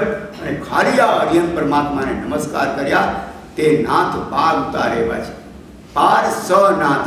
ત્રીજી વિપત્તિ કરતા કહ્યું કે પારસ અને એનાય નાથ છે. લૌકિક પારસ તો એ પારસ એ લોખંડને સોનું કરે, આ તો લોકોત્તર પારસ છે. એ એમ કહે છે કે તમે મારી ભક્તિ કરો, હું તમને મારા જેવા જ બનાવી દઉં. કોઈ ડાયમંડ બજારમાં પંચરત્નમાં સારી સર્વિસ કરતો હોય તો એનો પગાર 5,000 10,000 કે ઘણીવાર 50,000 પગાર કરી દે. ઘણા લોકો તો પાર્ટનરશિપ આપે કે આવો માણસ ક્યાં મળે, ફેમિલી રિલેશન થઈ જાય 25%, ધીમે ધીમે 50% પાર્ટનરશિપ. એવા ઘણા લાખા મેં જોયા છે. પણ કોઈ શેઠ એવો છે ડાયમંડ બજારમાં કે 100% પાર્ટનરશિપ આપી દે. આ લોકોત્તર શેઠ આપણા કહે છે કે તમે મારી ભક્તિ કરો, મારી બાજુમાં બેસાડી દો. 100% પાર્ટનરશિપ, 100% પાર્ટનરશિપ આપવા તૈયાર છે. એના માટે આ જીવન છે, એ જીવનનું સાફલ્ય છે, આ જીવનની કલ્યાણકારિતા છે કે પંચ પરમેશ્વરી ભગવંતોને જે નમસ્કાર કરે છે, શાસ્ત્રકાર કહે છે પતી ગયું એ પોત. અરે તમે ખાલી શબ્દોની અંદર જો ધ્યાન આપો તો 52 વર્ણ માતૃકાઓ તમારી જીભ પર આવીને બસે છે. જ્ઞાન માતાઓ તમારા પર અભિષેક કરે છે, સરસ્વતી માતા તમારા જીભ ઉપર આવીને બેસે છે, એમ લખ્યું છે શાસ્ત્રકારોએ. કેમ?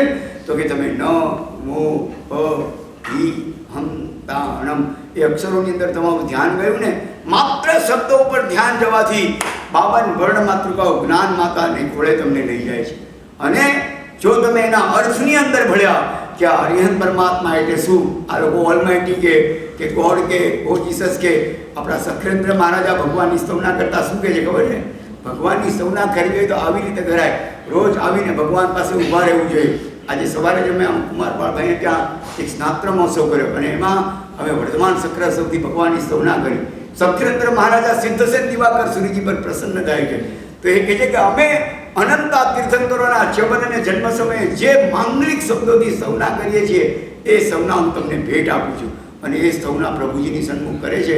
શાસ્ત્રમાં લખ્યું છે ઓમ નમો રતે ભગવતે પરમાત્મને પરમ જ્યોતિષે પરમ પરમેશ્વરીને પરમ વેદ સે પરમ યોગીને પરમેશ્વરાય તમસઃ પરસ્તાદ સદોદિતાદિત્ય વર્ણાય સમૂલમ ગૃહીતાનાદિ સકલ ક્લેશાય ઓમ નમો રતે ભૂર્ભુવ સ્વસ્ત્રૈનાદ મૌલિમંદાર માલાર્ચિત ક્રમાય સકલ પુરુષાર્થયોની નિરવધ્ય વિદ્યા પ્રવર્તને એક વીરાય નમઃ સ્વસ્તિ સ્વદા સ્વાહા વસ્ત્રર્થકાંત શાંત મૂર્તે ભવત ભાવિ ભૂત ભાવાવ ભાસિને કાલપાસ નાસિને સત્વરજસ્તમો ગુણાદિતાય અનંત ગુણાય વાંગમય ગોચર ચરિત્રાય પવિત્રાય કર્ણકારણાય તરણતારણાય સાત્વિક દૈવતાય તાત્વિક જીવતાય નિર્ગ્રંથ પરમ બ્રહ્મણ દયાય યોગીન્દ્ર પ્રાણનાથાય ત્રિભુવન ભવ્ય કુલ નિત્યોત્સવાય વિજ્ઞાનાનંદ પરબ્રહ્મ કાત્મે સાત્મે સમાધે હરિ હર હિરણ્ય ગર્ભાદિ દેવતા પરિકરિત સ્વરૂપાય સમ્યક શ્રદ્ધેયાય સમ્યક ધ્યેયાય સમ્યક શરણ્યાય સુસમય સમ્યક સ્પૃહણીયાય. આ તો 2 આરાવો બોલ્યો. આવા 11 આરાવો 273 વિશેષણોથી ભગવાનની સ્તવના કરી. પણ અદ્ભુત સ્તવના છે. એ સ્તવનાની એવી શક્તિ છે, એવો પાવર છે એની અંદર.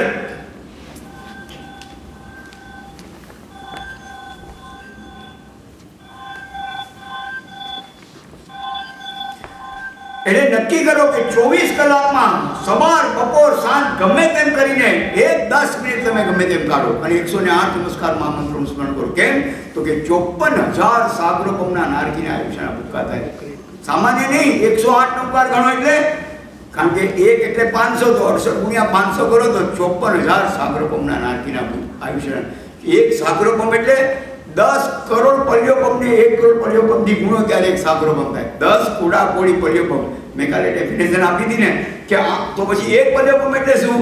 તો કે 8 માઇલ ઊંડો લાંબો અને પહોળો એક ખાડો ખોદવાનો, એમાં 8:7 યુગલિકોના તાજા જન્મેલા યુગલિકોના વાળ લેવાના અને એક વાળના 20,97,152 ટુકડા કરવાના અને એમાંથી એક ટુકડો લઈને એના અસંખ્ય ટુકડા કરવાના અને પછી આ કૂવો આખો ભરવાનો. એના પરથી ચક્રવર્તીનું સૈન્ય પસાર થાય તો પણ એ કૂવો દબાય નહીં, એમાં પાણીનું ટૂંકું અંદર ન ઉતરે. અરે સૂર્યનું કિરણના સેકન્ડ લેયર પર ના જઈ શકે, એ 3 કન્ડિશન આપી છે. અને પછી એક વાળનો કણિયો અંદરથી બહાર કાઢવાનો, બીજે 100 વર્ષે બીજા 100 વર્ષે બીજો કણિયો કાઢવાનો, ત્રીજા 100 વર્ષે આખો કૂવો જ્યારે ખલાસ થાય ત્યારે એક પર્યોપમ થાય. તમે વિચાર તો કરો કે શું અસંખ્ય વર્ષના કર્મનો ક્ષય આ પંચ પરમેશ્વરી ભગવાન તો આપણને કરી આપે છે. એમ લખ્યું કે એ આખો કૂવો ખલાસ થાય ત્યારે એક પર્યોપમ થાય, તો એવા 10 કરોડ પર્યોપમને 1 કરોડ પર્યોપમથી ગુણીએ ત્યારે એક સાગરોપમ થાય. અને 500 સાગરોપમ તો રમતા રમતા શા માટે આપણે ખોટો ટાઈમ વેસ્ટ કરવો જોઈએ? અંદર કેમ સતત નૌકા નથી? અમારે વિજયભાઈ દાઢી છે મરાઠની અંદર, ભરતભાઈના ભાઈ, એના પિતાજી જબરદસ્ત આરાધના કરી. એટલી જીવનભર આરાધના, 24 કલાક ધર્મમય જીવન. અને અંતિમ સમય આવ્યો, 4 દીકરાઓ ભેગા થયા, આખો પરિવાર નૌકાર બોલે છે. એ કહે છે બંધ કરો, ના પાડે છે. બધાએ કીધું પિતાજી આખી જિંદગી નૌકાર ગણ્યો, હવે અંતિમ સમયે કેમ ના પાડો છો?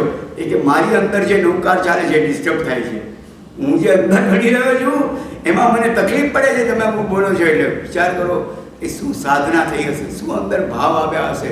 એટલે કહ્યું છે કે પંચ પરમેશ્વરી ભગવતો આ પ્રકૃતિના પ્રકૃષ્ટ 5 કર્તવ્યો કરે છે. અરિહંત પરમાત્માઓ પરોપકાર નામનું કર્તવ્ય કરે છે, સિદ્ધ ભગવંતો પ્રયોજન નામનું કર્તવ્ય કરે છે, આચાર્ય ભગવંતો પ્રમોદ નામનું કર્તવ્ય સિદ્ધ કરે છે, ઉપાધ્યાયજી ભગવંતો એ પ્રબોધ નામનું કર્તવ્ય સિદ્ધ કરે છે, અને સાધુ ભગવંતો એ પ્રયોગ નામનું કર્તવ્ય સિદ્ધ કરે છે. ખાલી તમે મન સમર્પણ કરો. આપણે આપણું મન ભગવાનને સોંપતા નથી. અરિહંત પરમાત્માને તો એટલા અનંતા ગુણો છે, એમાં સૌથી ફર્સ્ટ એન્ડ ફોરમોસ્ટ ગુણ કોઈ હોય તો પરોપકાર નામનો ગુણ છે. એની પરાર્થ રસિકતા એ અરિહંત પરમાત્માનું મુખ્ય ગુણ છે. એ આપણી પર કૃપા કરવા માટે તત્પર હોય છે, ખાલી મન સોંપતા નથી આપણે. એક ખેડૂત હતો, એ રોજ પોતે પોતાના ગામની અંદર કોઈ ગરીબ ગુરબા સંત ફકીરને કંઈ આપીને, ખાવાનું આપીને પછી પોતે જમતો હતો.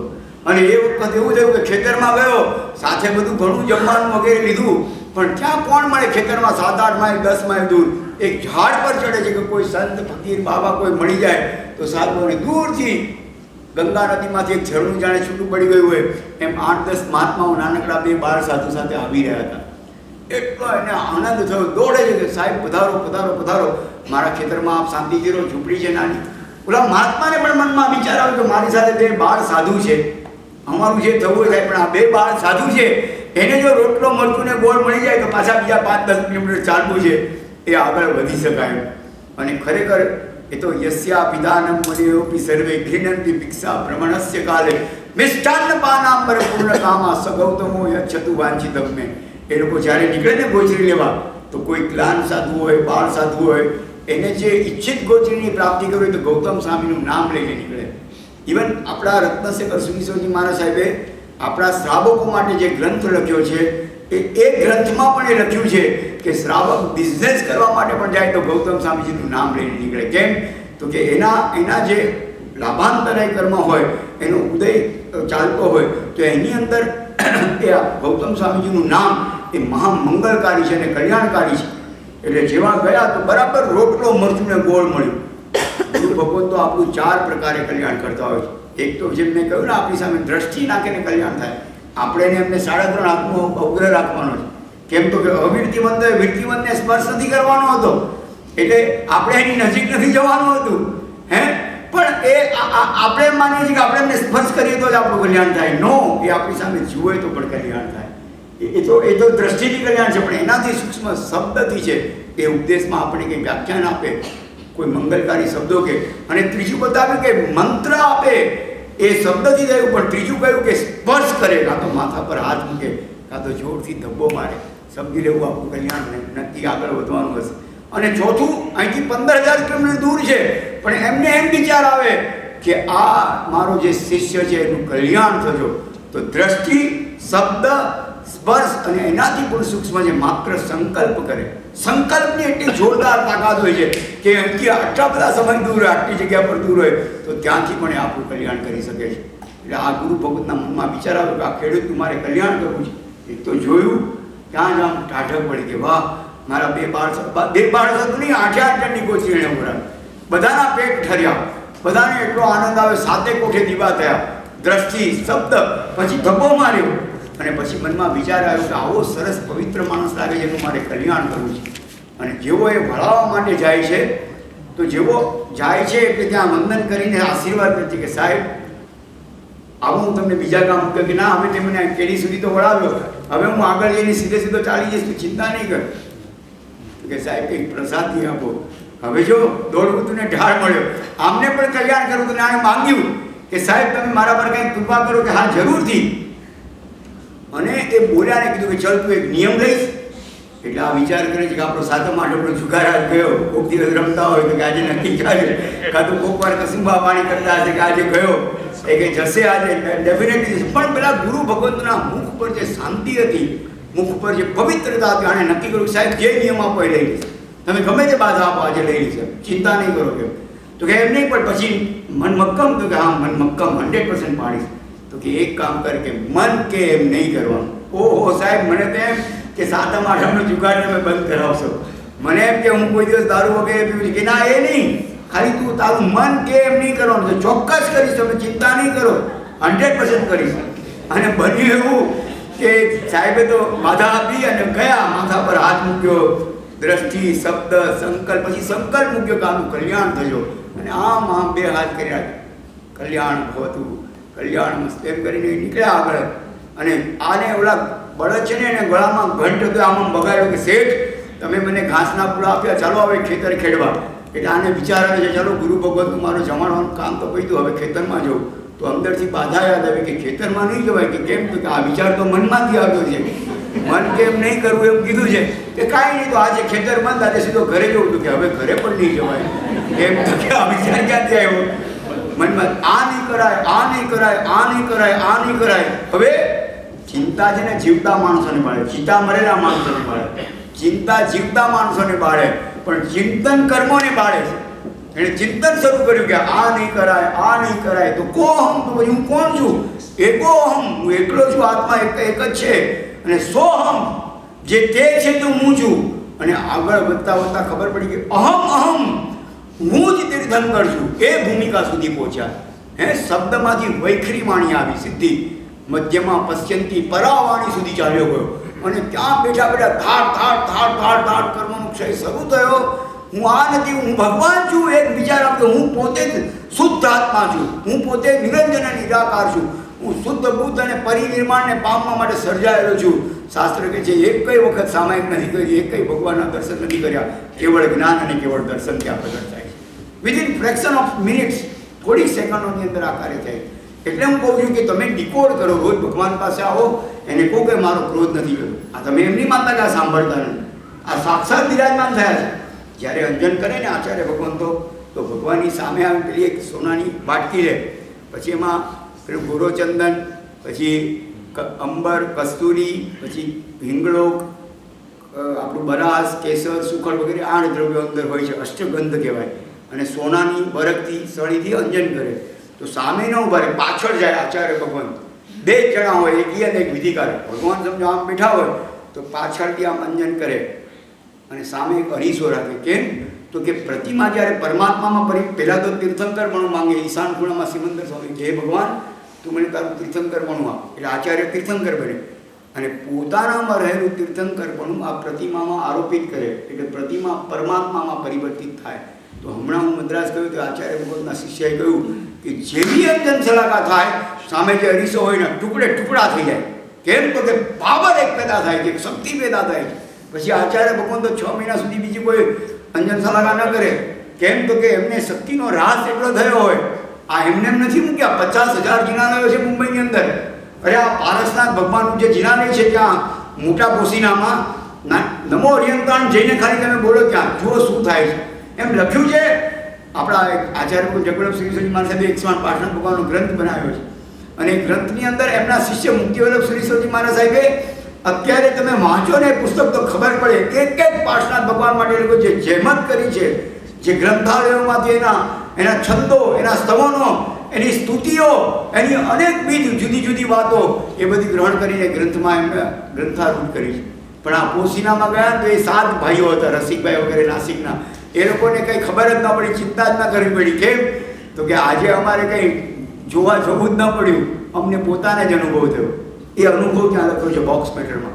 એ લોકોની ગાડી બીજા ગામથી ત્યાં જતી હતી તો એ લોકોને આગલા ગામવાળાએ કીધું કે ભાઈ તમે જે ગામમાં જાઓ છો ને ત્યાં 2 જણા છે, એક મુનિમજી અને એક પૂજારી. તમે રૂમ જોજો, ધર્મશાળા સામે જ છે. એ રૂમ કદાચ ખુલ્લી હોય તો કોઈ ઉતર્યું છે, બાકી 2 જણા હોય છે. અને એ લોકો સવારે 8:30 પહોંચવાના હતા, એના બદલે સાંજે એ ગાડી રસ્તામાં બગડી, 4 વાગે રિપેર થઈ અને પહોંચ્યા તો 5:30 પોણા 6 થયા. હવે 10-15 મિનિટની સૂર્યાસ્ત અને વાર, ત્યાં તો 5:58 શિયાળાનો સમય, વહેલો સૂર્યાસ્ત થાય. એટલે જેવા અંદર ગયા કે કોઈને 6 હતો, કોઈને 8 હતો, એ કે હવે 10-15 મિનિટમાં શું રસોઈ થશે ને આપણને શું ખાવા પીવા મળશે, કે આજે ઉપવાસ કરી દેવો પડશે. પણ ત્યાં ગયા ને જોયું તો બધી રૂમો બંધ, એટલે કે 2 જણા સિવાય કોઈની રસોઈ નહીં હોય. તો પૂજારીને મુનિમાં દરવાજા પાસે પહેલા પગથી ઊભા થઈ, સાહેબ પધારો, દર્શન કરી લો, આપનું જમવાનું તૈયાર છે. અરે પણ કે અમે તો મેસેજ નથી મોકલાયો, તમને ખબર કેવી રીતે પડી કે અમે આવવાના? કે સાહેબ સાંજની તમારી સભાની એ રસોઈ કરી હતી, સવારથી અમને ખબર હતી તમે આવવાના, પણ તમને મેસેજ કોણે આપ્યો? તો કે નહીં, અમારા ભગવાનનો પ્રભાવ છે. હમણાંની વાત કરું છું.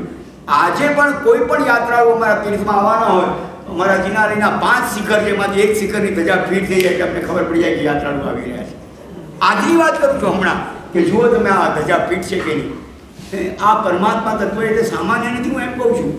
એના એ અરિયત પરમાત્માને નમવાના ખાલી અક્ષરોની અંદર જો ધ્યાન જાય, શાસ્ત્રકાર કહે છે કે તમારા જ્ઞાનાવરણીય કર્મનો ક્ષય સમજાય. પણ જો તમે એના અર્થમાં ભણ્યા, આગળ ગયા, તો શાસ્ત્ર કહે છે તમને પુણ્ય માતાને ખોળે લઈ જાય. આ 68 અક્ષરનું બંધારણ એવું છે કે જ્ઞાન માતાના ખોળે તમને બેસાડી નહીં રાખે, એનાથી તમારું પુણ્ય વધારશે, એ તમને પુણ્ય માતાના ખોળે લઈ જશે. એટલે શું તમને સારો બંગલો અપાવી દે, $10 મિલિયન બંગલો આપી દીધો સારો, અને ત્યાં સારી 2-4 ગાડીઓ રખાવી દીધી કે નહીં? જો તમે એના ભાવ સાથે ભળ્યા પંચપરમેશીના, તો એ તમને ચારિત્ર માતાને ખોળે લઈ જાય. નૌકારના કેટલા અક્ષર શીતલભાઈ? નૌકારના કેટલા અક્ષર? અને 68 ઊંધું કરો તો કેટલા થાય? 86. તો કરેલી બંદીના 86 અક્ષર છે. જે નૌકારના 68 અક્ષર ગણે ને એ 86 અક્ષરમાં પરિવર્તિત થઈ જાય છે વહેલો મોડો. કારણ કે આ પરિણતિ મંત્ર છે, ઓલો પ્રવૃત્તિ મંત્ર છે. આ પરિણતિ મંત્રની અંદર જો સાધના બરાબર શરૂ કરે કોઈ,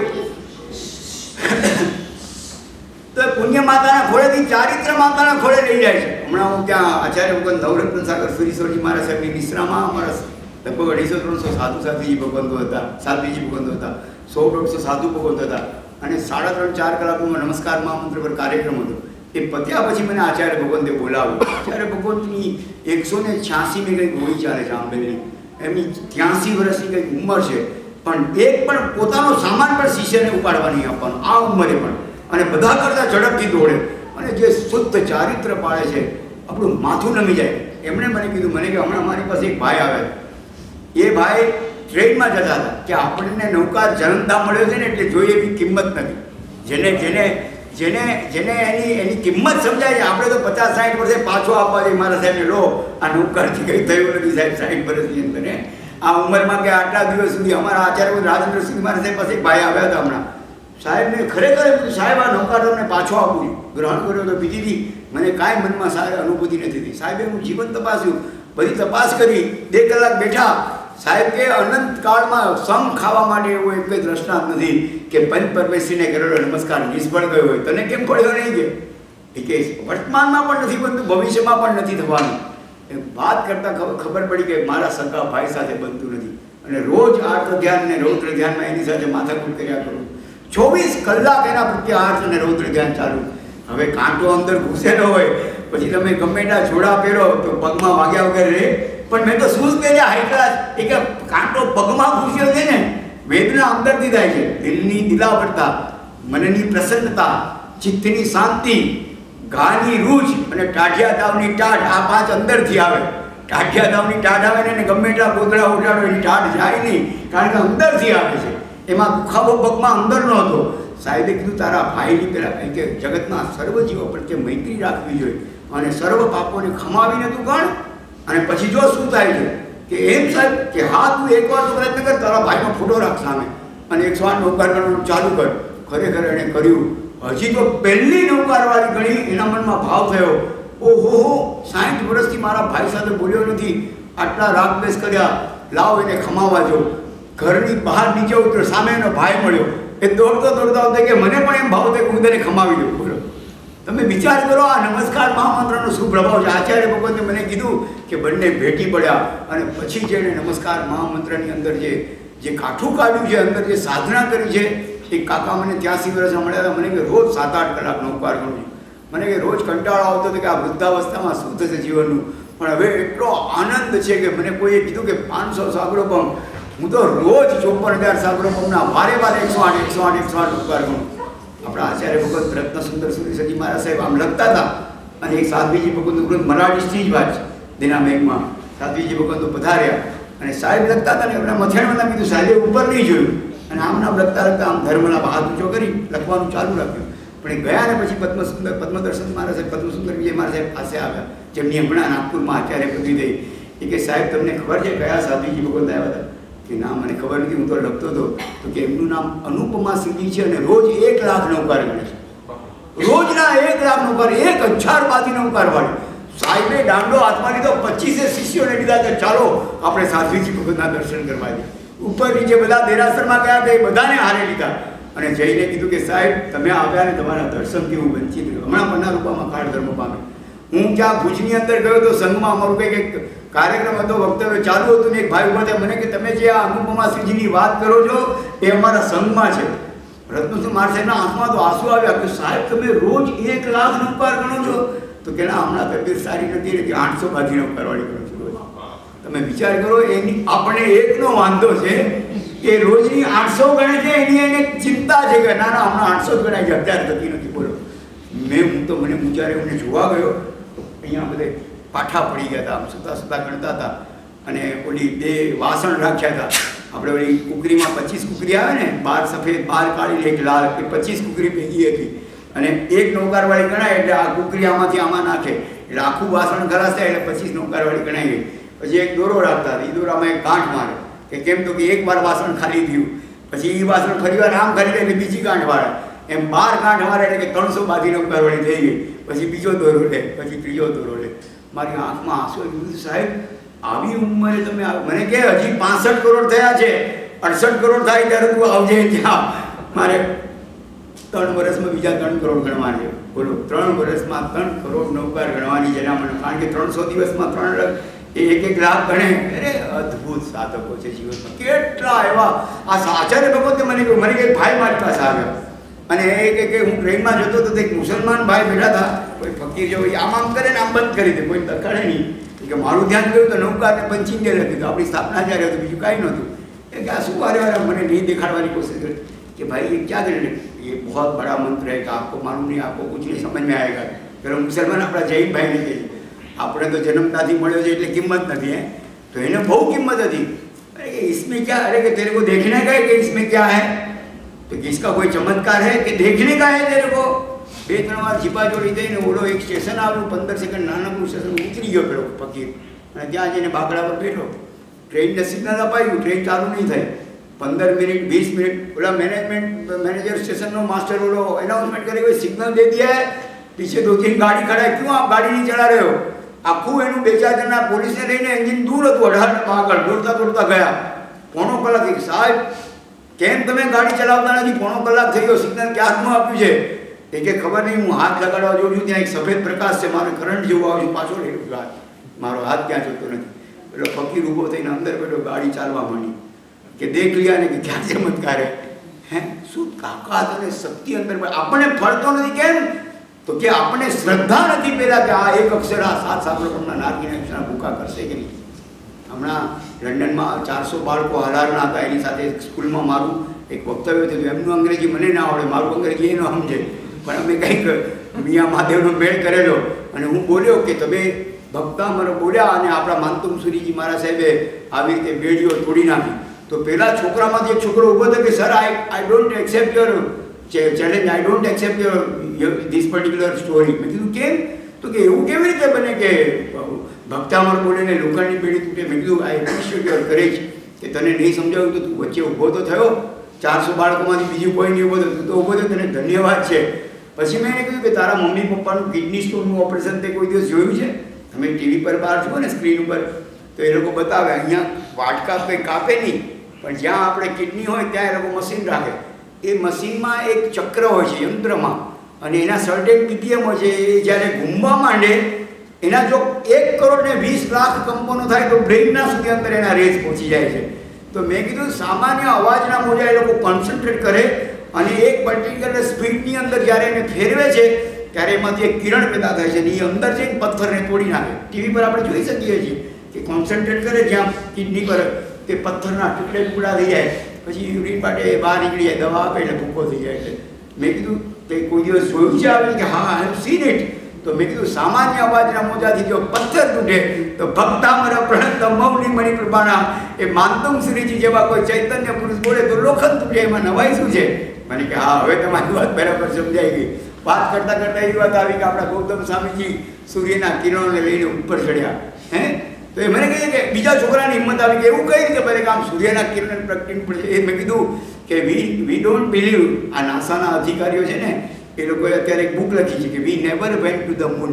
એના જ 2 અધિકારીઓ ફૂટી ગયા અને એણે સાચી હકીકતનો ઘટસ્ફોટ કરી દીધો કે અમે અવકાશ ચંદ્ર પર ગયા જ નથી. તમે જાઓ જંબુદ્વીપમાં. હમણાં અશોક શંકરજી મહારાજ સાહેબ આચાર્ય ભગવંતે અમદાવાદમાં એક પ્રેસ કોન્ફરન્સ રાખી હતી કે આ પૃથ્વી જો ગોળ છે એવું કોઈ સાબિત કરી આપે ને, દડા જેવી ગોળ છે, તો હું 1 કરોડ રૂપિયાનું ઇનામ આપીશ. આખા દુનિયાના 50-100 પત્રકારો આવ્યા, કોઈ પ્રૂવ ન કરી શકે. બધા એમને ખાલી હતા કે આપણા 1 કરોડ રૂપિયા સેફ છે, કોઈ આપવા નથી પડ્યા. કેમ તો કે they can not prove anything. આપણા શાસ્ત્રમાં લખ્યું છે કે આપણી આ જે જંબુદ્વીપ છે, આ જે પહેલી પૃથ્વી છે, એ થાળી જેવી ગોળ છે અને પછી લવણ સમુદ્ર છે આજુબાજુ. તો આ જંબુદ્વીપ કેવડો મોટો છે તો કે 52 કરોડ કિલોમીટરનો છે.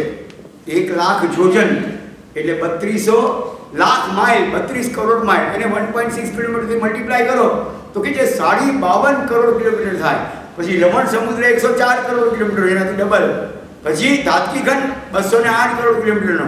પછી કાળો દધી સમુદ્ર છે 416 કરોડ. બધું ડબલ છે. તો એ 2 ચંદ્ર અને 2 સૂર્ય હવે વિજ્ઞાન સ્વીકારી રહ્યું છે કે સાચી વાત છે. આપણે નથી સુનો ચંદાજી સિમંદર પરમાં કે આજે શરદ પૂનમનો ચંદ્ર આવ્યો, કાલે ક્યાં જશે? મહાવિદ્ય ક્ષેત્રમાં જશે. તો આપણે ચંદ્રને કહીએ છીએ કે તું મારા સિમંદર પ્રભુની ઓળખ કરજે કે જેની કંચનવર્ણી કાયા છે, જૈસે ધોરી લંચન પાયા છે, જે બાર પરસ્તામાં અહીં બિરાજે છે, બધું એની ઓળખાણ આપી.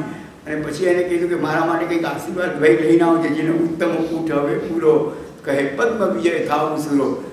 એ લોકોને જો સાચી દિશામાં જો પ્રગતિ થશે તો અવશ્ય મેવ એ લોકોને આપણા તત્વો સુધી આવવું પડશે.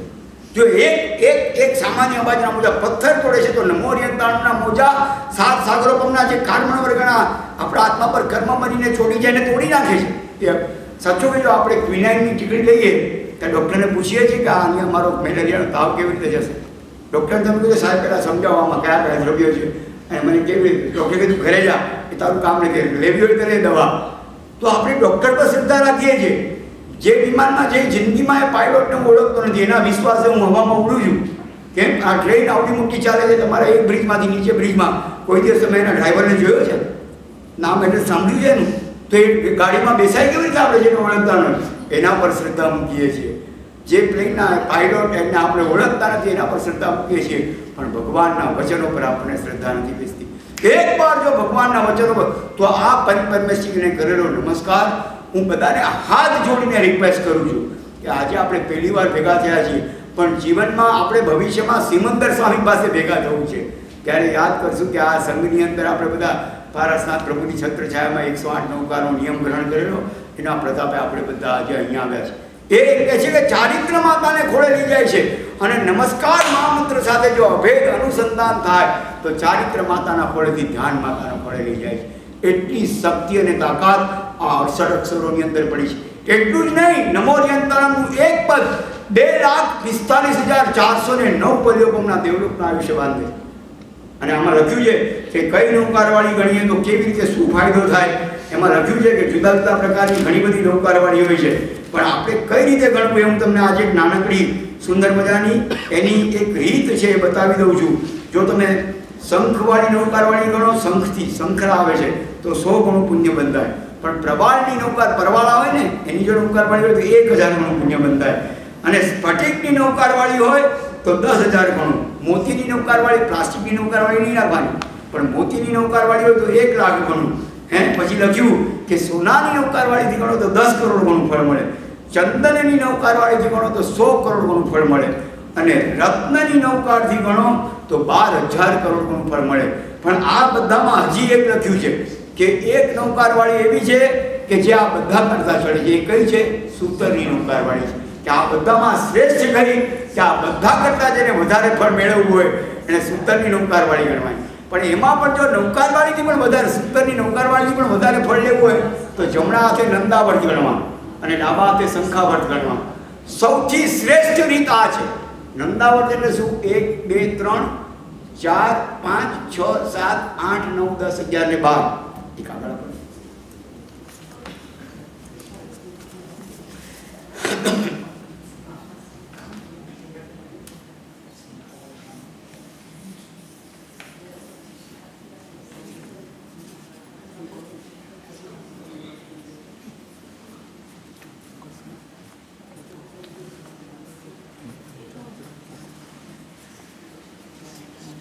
આ રાઈટ હેન્ડ છે મારો, જમણો હાથ. તો ટચલી આંગળીમાં પહેલો નંબર, અહીંયા બીજો, અહીંયા ત્રીજો, 4 5 6 7 8 9 10 11 12, એટલે આવો આકાર થાય છે એમાં.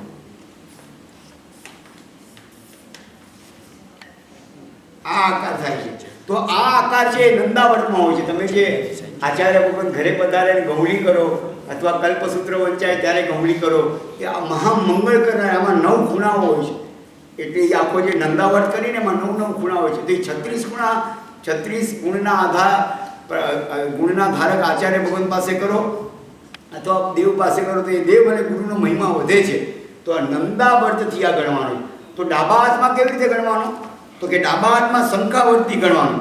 એમાં ટચલી આંગળીનો ઉપયોગ નથી કરવાનો, પણ પહેલી 3 આંગળીનો ઉપયોગ કરવાનો છે. અને એમાં 9 આંકડા ગણવાના. તો 12 × 9 એટલે 108 થઈ જશે.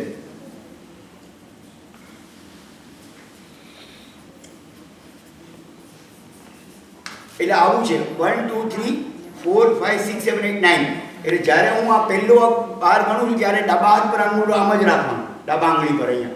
પછી ફરી વાર 12 ગણું તો બીજો આંગળો અહીંયા રાખવાનો, ત્રીજી વાર 12 ગણું તો 3 અહીંયા રાખવાનો, એમ 9 અને 12 અહીંયા જમણા હાથમાં 12 કરતા જવાના. આ વેરિયેબલ છે, આ ફિક્સ છે, લેફ્ટ હેન્ડ છે. તો 12 × 9 = 108. 12 × 9 એટલે 108 થશે. આ શ્રેષ્ઠ રીત છે. જેને કોઈને રોજ ગણવા હોય, આવતીકાલથી તમે આવી રીતે ગણો તો શું થશે? તો કે મનની અંદર આનંદ પ્રવસશે, આત્માનો આનંદ આવશે સીધો.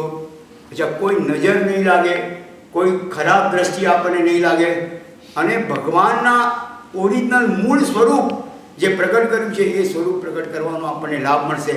આ શ્રેષ્ઠ રીત છે. બીજી બતાવી છે કે ઓમ બર્થથી પણ ગણી શકે છે કે મારે પંચ પરમેશ્વરી ભગવતની કૃપા મારા પર ઉતારવી છે. તો ઓલા હાથમાં તમે શંખાવર્ત ગણો, ડાબા હાથમાં ખાલી જમણા હાથની રીત ફરશે કે આ ઓમ બર્થ કેવી રીતે થાય છે.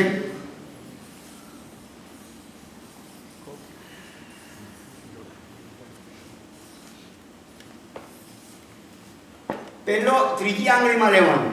આ રાઈટ હેન્ડ છે, આ રાઈટ હેન્ડ છે મારો, એ પ્રમાણે ગણવાનું. રાઈટ હેન્ડ ફરે છે. ઓલામાં તો તમે શંખાવર્તથી ગણી શકો, 1 2 3 4 એટલે આમ મીંડું થયું. 5 6 7 8 9 10 11 અને 12 એટલે આ નીચેનો લીટો થયો. તો ઓમ હોય ને એમાં નીચે આવી રીતે જ હોય છે, ઉપર આ પ્રમાણે હોય છે. તો એનો આકાર આપવાની અંદર આવી જાય છે. તો જેને પંચ પરમેશ્વરી ભગવાન તેની કૃપા જોતી હોય એણે આવી રીતે ઉકાર ગણવાનો છે. તો તમને તમારા ઉપર પંચ પરમેશ્વરી ભગવાન તો કૃપા કરશે. કોપી કરીને ઈમેલ કરી દેજો. હા, તમને કોપી કરીને તમારા ઘરે ઈમેલ, પણ કોઈને 24 તીર્થંકર પરમાત્માનો અનુગ્રહ મેળવો છે તો એ રીમ પડતી ગણવાનું કહ્યું છે શાસ્ત્રકારોએ. કેમ? તો કે આ ડ એટલે ઇંગ્લિશનો એસ એ પ્રમાણે ગણવાનું. સમજો મારો આમ હાથ છે,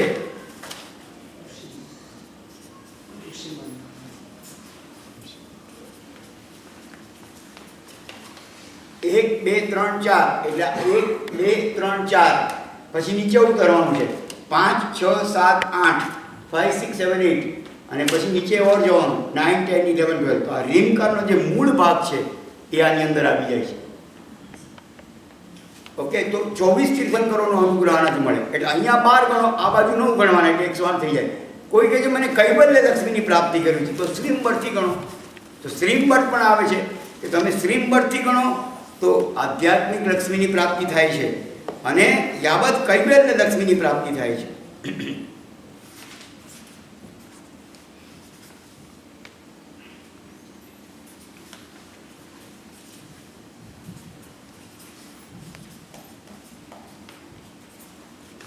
પહેલા અહીંયા કરવાનો વચ્ચે 1 નંબર અહીંયા ટચલી આંગળીમાં રાઈટ હેન્ડમાં, પછી 2 આ બીજો અહીંયા 1 પછી 2 અહીંયા 2 એની બાજુમાં 3 4 એટલે શ્રનો મુખ્ય ભાગ થશે. પછી 5 અને 6 5 અને 6 એટલે એની નીચેનો લીટો થશે. પછી 7 અને 8 મધ્યમ આંગળીમાં, 7 અને 8 એટલે મુખ્ય શ્રવ થશે. અને દીર્ઘ માટે 9 10 11 12 આ એનો દીર્ઘ છે. તો શ્રીમબર્થ થયો. તો જેને કૈવલ્ય લક્ષ્મીની પ્રાપ્તિ કરવી હોય એને શ્રીમબર્થથી ગણવાનું. પણ આજે હું તમને એક અદ્ભુત રીત બતાવું છું. કલિકાલ સર્વજ્ઞ હેમચંદ્રાચાર્ય સુરેશ્વરજી મહારાજાએ એક અદ્ભુત વાત કરી છે કે જે માણસને જીવનમાં આપણને ખબર પડે કે મારા જીવનમાં સમય ઓછો છે અને મારે આરાધના સાધના વધારે ઝડપથી કરવી છે, નહીં વાંધો નહીં. તો મને કંઈક રસ્તો બતાવો કઈ રીતે ઝડપથી આરાધના કરવી, કારણ કે જેટલા વર્ષ થયા એટલા વર્ષ હવે રહ્યા નથી, તો કઈ રીતે સાધના કરવી. તો કે શાસ્ત્રકારો કહે છે કે તમે કમળબંધ નવકાર ગણો, રોજ ઉઠો 8, સૂતા 7. મને એક ભાઈ કે 12 ગણવાના, 9 ગણવાના, 7 ગણવાના, 8 ગણવાના. મેં કીધું ઉઠ એટલે 8 અને સૂતા એટલે 7, એમાં જ છે. ઉઠતી વખતે 8 ગણવાના અને સૂતી વખતે 7 ગણવાના. એમાં કમળબંધ નવકારની રચના કરવાનું કીધું છે. અને કલિકાલ સર્વજ્ઞે સેલ્સમેનશીપ કરવા નથી કીધું. એમણે લખ્યું છે કે જે માણસ કમળબંધ નવકાર ગણે, તમે સાદા 1 કરોડ નવકાર ગણો અને આવો એક જ ગણો, શાસ્ત્ર કહે છે કે તમને આનાથી જબરદસ્ત ફાયદો થશે. કેમ? તો કે તમારા 1 કરોડ નવકાર ગણવાનું તમને પુણ્ય પ્રાપ્ત થશે. આ રીત આજે બધા સમજીને જજો. અને હું 2 હાથ જોડીને વિનંતી કરું છું તમને બધાને કે તમે રોજ આવા કમસે કમ 7 અને 8, 7 ભયોને દૂર કરવા, રાત્રે 7 ભયોને દૂર કરવા 7 નવકાર આવા ગણો. અને એમાં જો પરમેષ્ઠી મુદ્રા આવડે તો અતિ અદ્ભુત. આ પરમેષ્ઠી મુદ્રા છે, આમાં વચ્ચે અરિયન છે, જો ત્રીજી અનામિક આંગળી, આ સિદ્ધ છે, આ આચાર્ય છે, પાછળ છે ઉપાધ્યાય છે, અને આ સાધુ ભગવાન છે, અને વચ્ચે વિદિશા છે, દર્શન જ્ઞાન ચારિત્ર હૃદય પાસે આ રાખવાનું છે. હું હમણાં તમને શીખવાડું છું મુદ્રા કે પહેલા બંને અનામિક આંગળી ભેગી કરવાની અને અમારી બાજુ હાથ રાખો, બધા આ રીતે હાથ કરો અને બંને ટચલી આંગળી પોતાની પાસે વાળેલી રાખો અને અનામિક આંગળી ઊભી કરી દો. રાઈટ?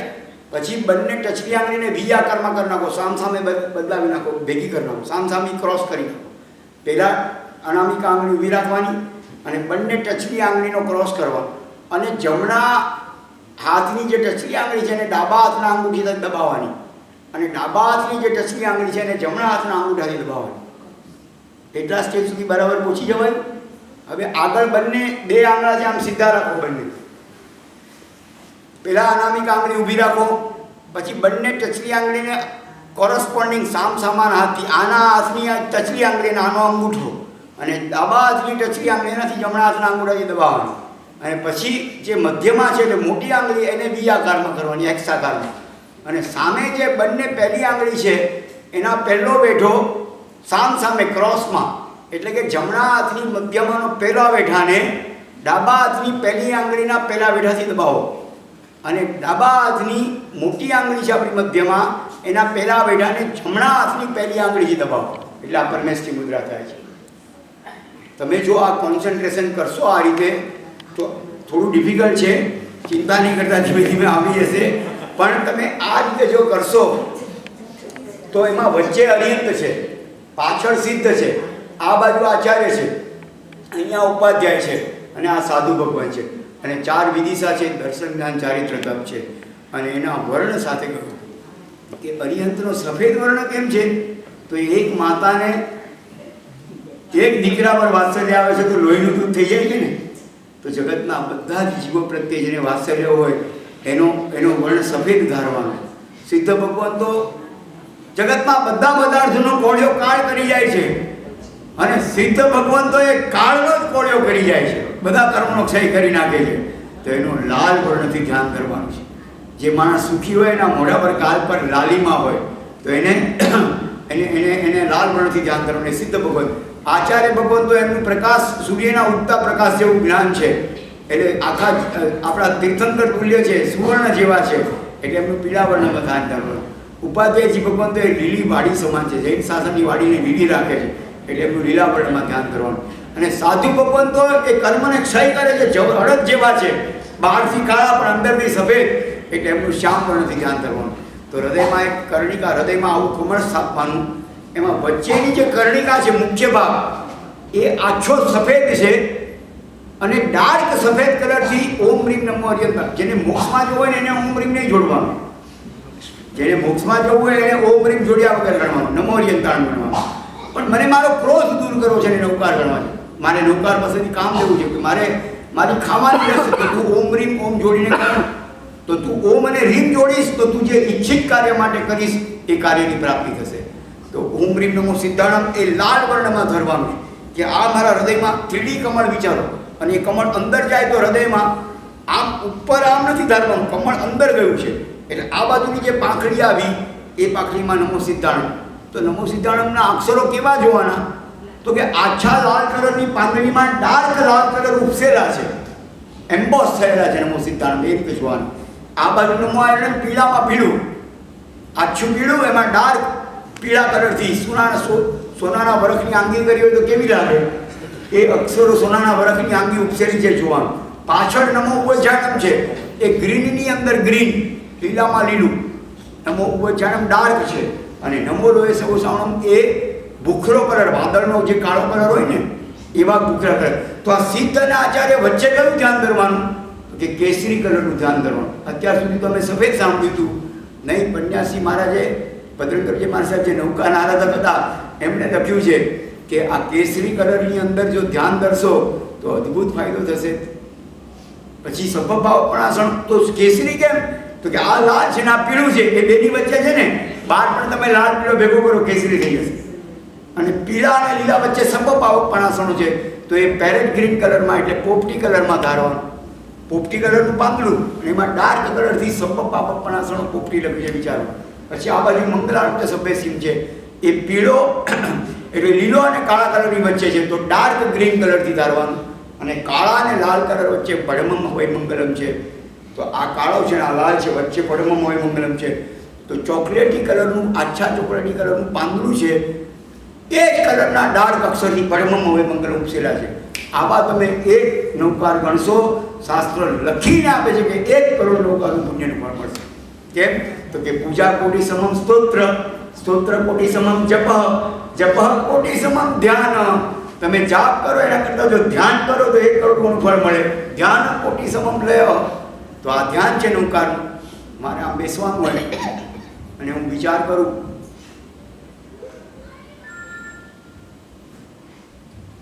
અંદર ચાલુ છે નમો હરિયંતાણમ નમો સિદ્ધાણમ, તો હું ઉપસેલા કમળ તરીકે જો તો મેં 1 કરોડ નૌકાનું પુણ્ય બાંધ્યું. ત્યારે કેમ? તો કે મેં નૌકાનું ધ્યાન કર્યું. અને જાપના 13 પ્રકાર છે, પણ એમાં મુખ્ય 3 પ્રકાર છે. એક ભાષ્ય જાપ, હું હમણાં જે બોલ્યો નમો હરિયંતાણમ, એને ભાષ્ય કહેવાય. પણ શ્રાદ્ધ વિધિ પ્રકરણમાં લખ્યું છે રત્નશેખર સુરીજી મહારાજે કે શ્રાવકોએ ઉપાંશુ જાપ કરો. ભાષ્ય જાપ એ બહુ લો ક્વોલિટીનો છે.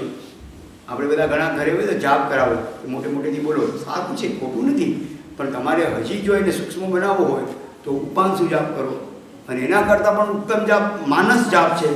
હું હોઠ ફફડાવું અને બાજુવાળાને સંભળાય નહીં, એને ઉપાંશુ જાપ કહેવાય. પણ હું જીભને તાળવા સાથે લગાડી દઉં છું, 2 દાંત મારા ખુલ્લા છે અને જરાય હલતો નથી. આ 40 ગ્લુકોઝનો કૌશલ આવી રીતે કરવાનું કીધું છે. આપણે તો ઘણા નૌકારો લાવે 108 અને 52 અહીં દોડી બાંધે, પછી આમ ગણે તો જાપનું ફળ ન પડે, કૌશલ તૂટી જાય. અરે હું ખાલી 40 શ્લોકસ કરવા માટે હું અંગૂઠો પણ ફેરવું ને તો કાવસકમાં ભાંગો આવે. તો મારે ગણવા કેવી રીતે 40? હલવાનું નહીં, આમ લાકડાની જેમ ઊભા રહેવાનું, આંખ ખુલ્લી રાખવાની. સામે જે સ્થાપનાચાર્ય છે એ આપણા જજ છે ને હું કેદી છું. અને આ પાર્શ્વનાથ ભગવાનના જમણા અંગૂઠા પર 1 લાકસ ગણવાનો. એમાં તો મન જ ફેરવવાનું છે ને, આંગળા જ ફેરવવાનું. પછી ડાબા અંગૂઠા પર બીજો લોકસ ગણવાનો, પછી જમણા ઢીચણ પર ગણવાનો, પછી ડાબા ઢીચણ. એ 13 તિલક છે. 9 અંગમાં તિલક કેટલા છે? તે 3 ભગવાન છે. આ બાજુ મહાવીર સ્વામી ભગવાન છે, આ બાજુ આદિશ્વર ભગવાન છે. 13 × 39. અને બીજો 1 લોકસ ઉપર શિખર પર ધજા ચડાવો. પહેલાં શિખરનો 1 44મો લોકસ ગણો અને પછી ધજાનો 1 નૌકાર ગણો, એટલે તમારો લોકસ પત્યો. આંગળો હલ્યો નથી જરાય અને 40 × 40 લોકસ ગણાઈ ગયા. એમ અહીંયા પણ કહ્યું કે હલવાનું નહીં. સાચું કહો બેન, તમે દૂધ મેળવો પછી દહીં થયું છે કે નહીં જોવા વારે વારે વાસણ હલાવો. ચીપું ખાલી જરા જોવા તો થયું કે નહીં, કડક થઈ ગયું કે નહીં, હલાવો તો દૂધ મળે નહીં. એમ હલવાનું નહીં, સ્થિર આસન થઈ જવાનું બસ. અને આની અંદર આમ ચોટી ગયા એટલે ચોટી ગયા બસ. જનગણમનને કેટલી સેકન્ડમાં ગાય છે ભારતમાં તમને ખબર? 52 સેકન્ડ્સમાં ગાય છે, ખાલી 52 સેકન્ડમાં. 51 પણ ન થાય, 53 પણ ન. તમે કોઈ દિવસ માર્ક કરજો, આ વખતે હમણાં આવે ને 26 જાન્યુઆરી, તમે જોજો એક્ઝેક્ટ 52 સેકન્ડ થશે. બધા બેન્ડ બાજાવાળા જે ભારત દેશમાં જે સ્ટેન્ડર્ડ્સ, જ્યાં આપણી જે આપણા દેશની જે મોટી ઉજવણી થાય એ લોકો 52 સેકન્ડ્સમાં જ ગાય. તો એમ નૌકારમાં આપણે આપણો ટાઈમ સેટ કરી નાખવાનો કે કેટલી મિનિટ અને કેટલી સેકન્ડ થાય છે, રોજ એવી રીતે જ ગણવાનું. અને ભાષ્ય જાપની તાકાત બતાવી. હું અહીં ગયા રૂમાલ લઈને જોરથી ફેંકું આ રૂમાલ, તો એ રૂમાલ કેટલો દૂર જાય, પણ એ રૂમાલનો પથ્થર બનાવી નાખો અને પથ્થરને ગિલોલમાં લગાડવું અને જોરથી ફેંકવું તો એ ગિલોલ કેટલું દૂર જાય પથ્થર. તો ઉપાંશુ જાપની તાકાત પથ્થર જેવી છે. પણ એ પથ્થરની હું મશીન ગનની ગોળી બનાવી નાખું અને પછી ફાયર કરું તો એ ગોળી કેટલી સ્પીડમાં જાય. તો માનસ જાપની એ તાકાત છે. તો માનસ જાપ શરૂ નહીં કરવાનો, જાપ શરૂ કયો કરવાનો? ઉપાંશુ. પણ એ બેઠા બેઠા બેઠા ધીમે ધીમે હોશ બંધ થઈ જશે. અંદર ચાલુ છે નમો હરિહંતાણમ નમો સિદ્ધાણ આ માનસ જાત છે અને એની અદ્ભુત શક્તિ કીધી. આપણે 10 મિનિટ કાઢો, ખાલી વધારે નહીં. 54,000 સાચું કહ્યું તો 54,000 કરોડ ડોલરની અહીંયા લોટરી બધાને આપવાની હોય, કેટલા લોકો આવે અહીંયા? નોનજેન્સ પણ આવે બધા, કે આવું ક્યાં મળે ભાઈ, ભાગો દોડો. તો હું 54,000 સાગરોપમના નારદીના આયુષ્ય ભૂક્કા બોલે એમ શાસ્ત્ર કે છે, એ વાત તમને કહું છું. તો આપણે કેમ નથી ગણવા?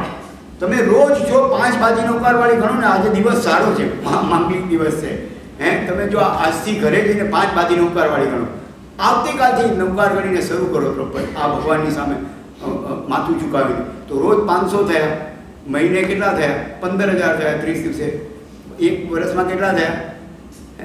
5 તો 15,000 1,80,000 થયા. 5 વર્ષે 9 લાખ નૌકાર થઈ ગયા. શાસ્ત્રમાં લખ્યું છે કે જે 9 લાખ નૌકાર ગણે એને નારકી કે તિર્યન ગતિમાં જવું ન પડે, ગેરંટી આપે છે. ખાલી 9 ભવની અંદર મોક્ષમાં જવું. તો જ્યાં સુધી મોક્ષ ન થાય તો કે દેવ અને મનુષ્ય, દેવ અને મનુષ્ય, દેવ, અને પછી મોક્ષ ભવે. હવે આટલી એશ્યોરન્સ આપે છે તો આપણે 9 લાખ નૌકાર કેમ નથી કરતા? એક ભાઈ મને મળ્યા, અતુલભાઈ આપણી તબિયતનું ઠેકાણું નથી, 5 વર્ષ જીવવું એવું લાગતું નથી. મેં કીધું તો રોજ 10 ગણવાનું, પણ 9 લાખ નૌકાર વગર મરવાનું નહીં. 9 lakh Navkar is a must, કોઈ પણ હાલતમાં 9 લાખ. અને કોઈ મને કીધું કે મારા આપણે 9 ભવ કરવા જ નથી. તો મેં કીધું શાસ્ત્રમાં રસ્તો બતાવ્યો છે, જે 8,08,08,808 નૌકાર ગણે છે, અવશ્ય મેં ત્રીજે ભવે મુક્તિ પામે છે. અવશ્ય મેં લખ્યું છે બાય ડિફોલ્ટ નિયમમાં. એક ભાઈને હું ઓળખું છું, રોજ 10,000 નૌકાર ગણે છે. મને કે મારે 50,000 સુધી જવું છે. મેં કીધું કેમ? મને કે મારે 8 કરોડ પૂરા કરવાના છે. આપણે હવે સંસારમાં ભટકતું નથી. 8 કરોડ 8,08,808. હું એક મણિપ્રભ દાદાને ઓળખતો હતો, જે સાયન્સમાં ચોમાસું હું હોસ્ટેલમાં રહેતો હતો, ત્યાં સાયન્સ સંયુક્ત જે મિત્ર, એ રોજના 50,000 નૌકાર કરતા, 500 બાજી નૌકારવાળા. આપણને 5માં તકલીફ થાય છે કે 5 થોડી ગણાય. 5 ગણવામાં તો કેટલી વાર લાગે? 10 મિનિટ લાગે. હવે આચાર્ય કોઈ હેમચંદ્રમાં સાહેબ 1.5 મિનિટમાં એક નૌકારવાળી ગણે છે. જ્યારે તમારું શરૂઆત થશે ને, તમારું ધ્યાન આગળ વધશે એટલે ધીમે ધીમે સ્પીડ વધશે, અને પછી તમે અને નૌકાર એકાકાર થઈ જશો. તો જે નૌકાર ગણીને જે દેવ ગયા છે, સામાન્ય કરતાં એ દેવોની સંખ્યા વધારે છે કે જે લોકો નૌકાર ગણીને દેવલોકમાં ગયા છે. તો એનું સિંહાસન ધ્રુજે છે જ્યારે તમે એને યાદ કરો છો ત્યારે. કેમ? તો કે કોક નૌકારનો સાધક મને યાદ કરી રહ્યો છે, એટલે તરત એ આપણી સહાય કરવા માટે અહીંયા આવે છે. અને પંચપરમેશી ભગવાન જે મેં ટેબ્લેટ, આ શબ્દ બ્રહ્મ છે, આ 68 અક્ષરોની અંદર એવી શક્તિ પડેલી છે, એવો પાવર પડેલો છે કે અવશ્ય મેવ આપણું કલ્યાણ કરે છે. સમય મારો થવા આવ્યો છે, પણ મારે તમને 5 મુદ્રા શીખવાડવી છે. તે 5 મુદ્રા જો આપ રજા આપો તો 5-7 મિનિટની અંદર શીખવાડી દઉં. રોજ સૂતા 7 અને ઉઠતા 8 નૌકાર ગણવાના, પણ 5 મુદ્રાની અંદર ગણવાના. અદ્ભુત મુદ્રાઓ છે. સૌથી પહેલાં જ્ઞાન મુદ્રા છે. બધા છે ને, પહેલી આંગળીને જમણો અંગૂઠો દબાવો, પહેલી આંગળી પર જમણો અંગૂઠો દબાવો, 3 આંગળી સીધી રાખવાની અને આપણા હાથ પર. એનો ખાલી પ્રભાવ હોય. આની શક્તિ શું છે એ તમને ખાલી જણાવું. અદ્ભુત પાવર એની અંદર પડેલો છે.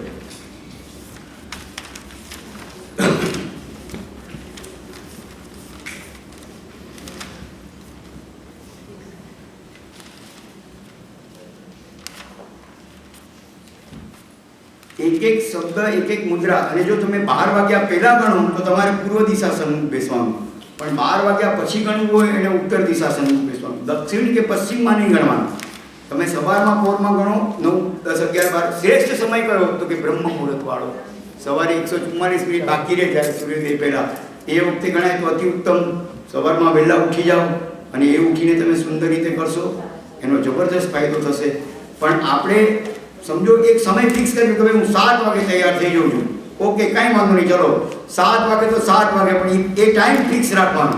એ ટાઈમ જેનો નક્કી હશે એને અદ્ભુત તાકાત અને અદ્ભુત શક્તિ એની પેદા થશે.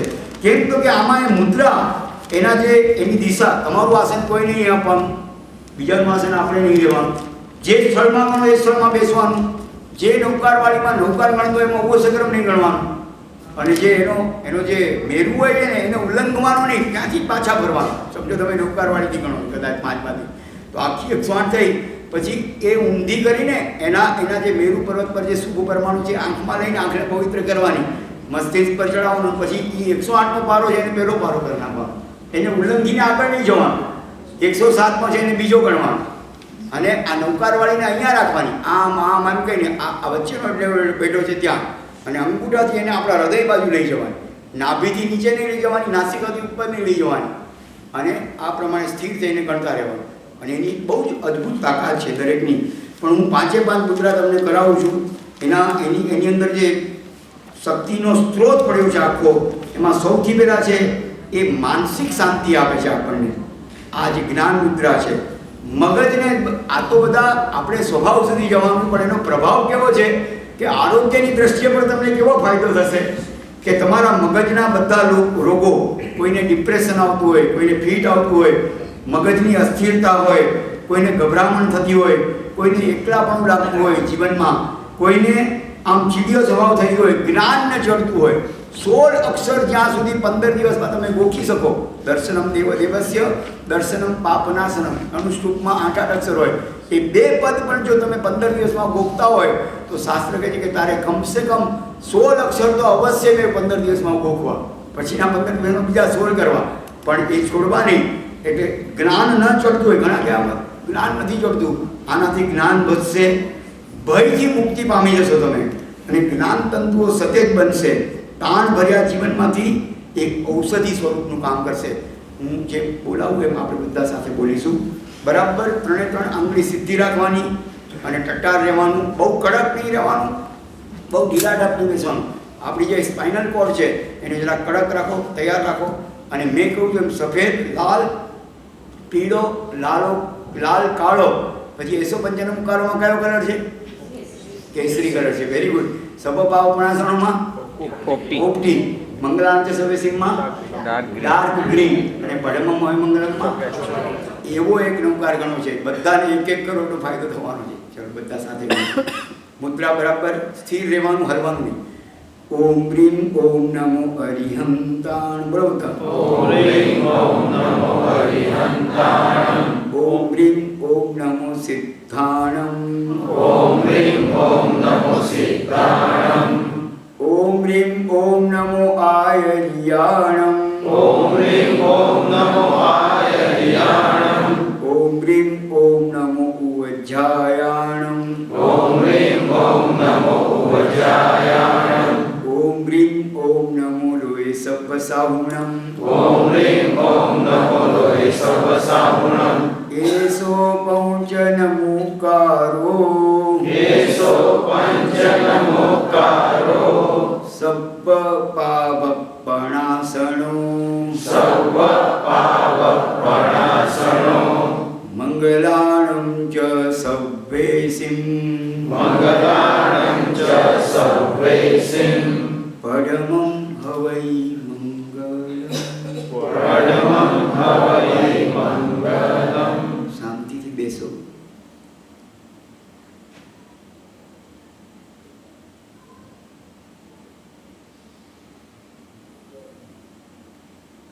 હવે બધા પોતાના 3 આંગળા ચેક કરો, સીધા છે કે વળેલા છે? જેના વળેલા છે એને સમજવાનું કે હજી શરીરમાં કંઈક દોષો પડેલા છે. સીધા હોય અને નિરોગી શરીર હોય તો આંગળા વળશે નહીં, આંગળા એમ રહેશે. ઓકે, તો આ રીતે બરાબર સ્થિર થઈને 108 નૌકાર ગણવાના છે. જ્યારે પણ આપણે સમય 5 બાદી નૌકારવાળી ગોળ ગણો, આવી રીતે ગણો, અને તમે જુઓ શું જીવનમાં ફેરફાર આવે. તમે અહીંયા બેસશો ને હું નીચે બેસીશ 1 મહિના પછી, તમે કહેશો કે અતુલભાઈ મને આ અનુભૂતિ થઈ. તાકાત છે આની અંદર, આ મુદ્રાની શક્તિ છે, આમાં પાવર છે. હવે બીજી મુદ્રા છે એ સમન્વય મુદ્રા છે. એટલે સાવ સહેલી છે. 4 આંગળાના જે પહેલો વેઢો છે એની સાથે અંગૂઠો અડવો જોઈએ. આવી રીતે 4 આંગળા ભેગા કરો અને એના ઉપર અંગૂઠાને અડાડો. અંગૂઠો 4 આંગળીને અડવો જોઈએ અને એ જ જગ્યા પર રાખે. આનાથી શું ફાયદો થશે કે આખા 68 અક્ષરનો પ્રભાવ એ આપણા શરીરમાં પ્રવેશશે. સર્વ પ્રકારનો પૂર્ણ આનંદ દેહ અને આત્મામાં, એટલે આભા મંડળમાં આપણા જે કંઈ અનિષ્ટ તત્વો પ્રવેશેલા હોય એ અનિષ્ટ તત્વો દૂર થઈ જશે. કોઈ મેરડી માતા પાસે જાય છે, કોઈ સંતોષી માતા પાસે જાય છે, કોઈ પેલા સાંઈબાબાનો ગુરુવાર કરે છે. અરે ક્યાંય જવાની જરૂર નથી. આમાં આ જે નૌકાર છે ને એનો કેવો પ્રભાવ છે હું તમને કહું. એની 7 વિશેષતાઓ છે કે નૌકાર સિદ્ધ થાય તો તમારે કોઈ મંત્ર ગણવાની જરૂર નહીં, સર્વ મંત્ર સિદ્ધ થઈ ગયા. આ નૌકાર સિદ્ધ કરવાનું છે આપણે તો બીજા એક પણ મંત્ર ગણવાની જરૂર નહીં. એટલે જંગલમાં હાથીનું પગલું હોય એમાં બધા પ્રાણીઓના પગલાં આવી જાય કે નહીં, પછી મોરનું પગલું દોરવાની જરૂર નહીં, હાથીના પગલાં બધા આવી ગયા તો સર્વ મંત્ર સિદ્ધ થાય છે. બીજી વિશેષતા છે કે સર્વ શાસ્ત્રના રહસ્યો એની મેળે તમારા મનની અંદર સ્ફુરવામાં આવે છે, આત્માની અંદર. ત્રીજું લખ્યું છે કે બ્રહ્મચર્ય વ્રત સ્થિર થાય છે. ચોથું લખ્યું છે કે સર્વ શાસ્ત્રોનું અધ્યયનનું ફળ આપણને મળી જાય છે. પાંચમું લખ્યું છે કે સર્વ તીર્થોના દર્શન કરવાનો લાભ મળે છે. છઠ્ઠું લખ્યું છે કે સર્વ તીર્થંકરોના અનંતના ભૂતકાળના અનંતકાળના અનંતાનંદ ભવિષ્યના એ બધાના દર્શન થાય છે. અને સાતમું લખ્યું છે કે પવિત્ર થવાય છે. આ 7 એની અદ્ભુત વિશેષતાઓ છે. તો આપણે સમન્વય મુદ્રા દ્વારા આપણા શરીરને એ સાત્વિકતાનો વિકાસ થાય છે. આપણી પિનિયલ અને પિચ્યુટરી ગ્રંથિ છે કે એમાં જે દોષ છે એ આ સમન્વય મુદ્રાથી દૂર થાય છે, જેથી શરીરની અંદર આપણા કોઈ પણ રોગ રહેતા નથી. એવી અદ્ભુત મુદ્રા આત્માની અંદર પવિત્રતા પ્રગટે છે અને પંચ પરમેશ્વરી ભગવંતો સાથે અનુસંધાન કરાવે છે. 68 અક્ષર આપણા શરીરમાં પ્રવેશી રહ્યા છે. આખા શરીરના 3.5 કરોડ રૂવાડાઓ દ્વારા મગજના 2.5 અબજ સેલ સુધી પ્રત્યેક જગ્યાએ આ નૌકાના અક્ષરો ફરી રહ્યા છે. એવા ભાવ સાથે સમન્વય મુદ્રા. ઓમ હ્રીમ ઓમ નમો અરિહંતાણમ. ઓમ હ્રીમ ઓમ નમો અરિહંતાણમ. ઓમ હ્રીમ ઓમ નમો સિદ્ધાણમ. ઓમ હ્રીમ ઓમ નમો સિદ્ધાણમ. ઓમ હ્રીમ ઓમ નમો આયર્યાણમ. ઓમ હ્રીમ ઓમ નમો આયર્યાણમ. ઓમ હ્રીમ ઓમ નમો ઉવજ્જાયાણમ. ઓમ હ્રીમ ઓમ નમો ઉવજ્જાયાણમ. ઓમ હ્રીમ ઓમ નમો લોહે સર્વસાહુણમ. ઓમ હ્રીમ ઓમ નમો લોહે સર્વસાહુણમ. એસો પંચનમુક્કારો. એસો પંચનમુક્કારો. સબ્બ પાવપણાસણો. સર્વ પાવપણાસણો. મંગલાણું ચ સબ્બેસિમ. મંગલાણં ચ સર્વેસિં. પડમં હવૈ મંગલમ. પરમં હવૈ મંગલમ. હવે ત્રીજી છે ને એ પ્રાણ મુદ્રા છે. એમાં તમારે ટચલી આંગળીની ઉપર અનામિકા આંગળી મૂકવાની અને નીચેના ભાગમાં અંગૂઠો મૂકવાનો. ટચલી આંગળી પહેલાં લો, એના ઉપર આપણી જે પૂજાની આંગળી છે એના નખ ઉપર, ટચલી આંગળીના નખ ઉપર બંને અનામિકા આંગળી મૂકવાની અને નીચેના ભાગમાં અંગૂઠો મૂકવાનો અને 2 આંગળી સીધી રાખવાની.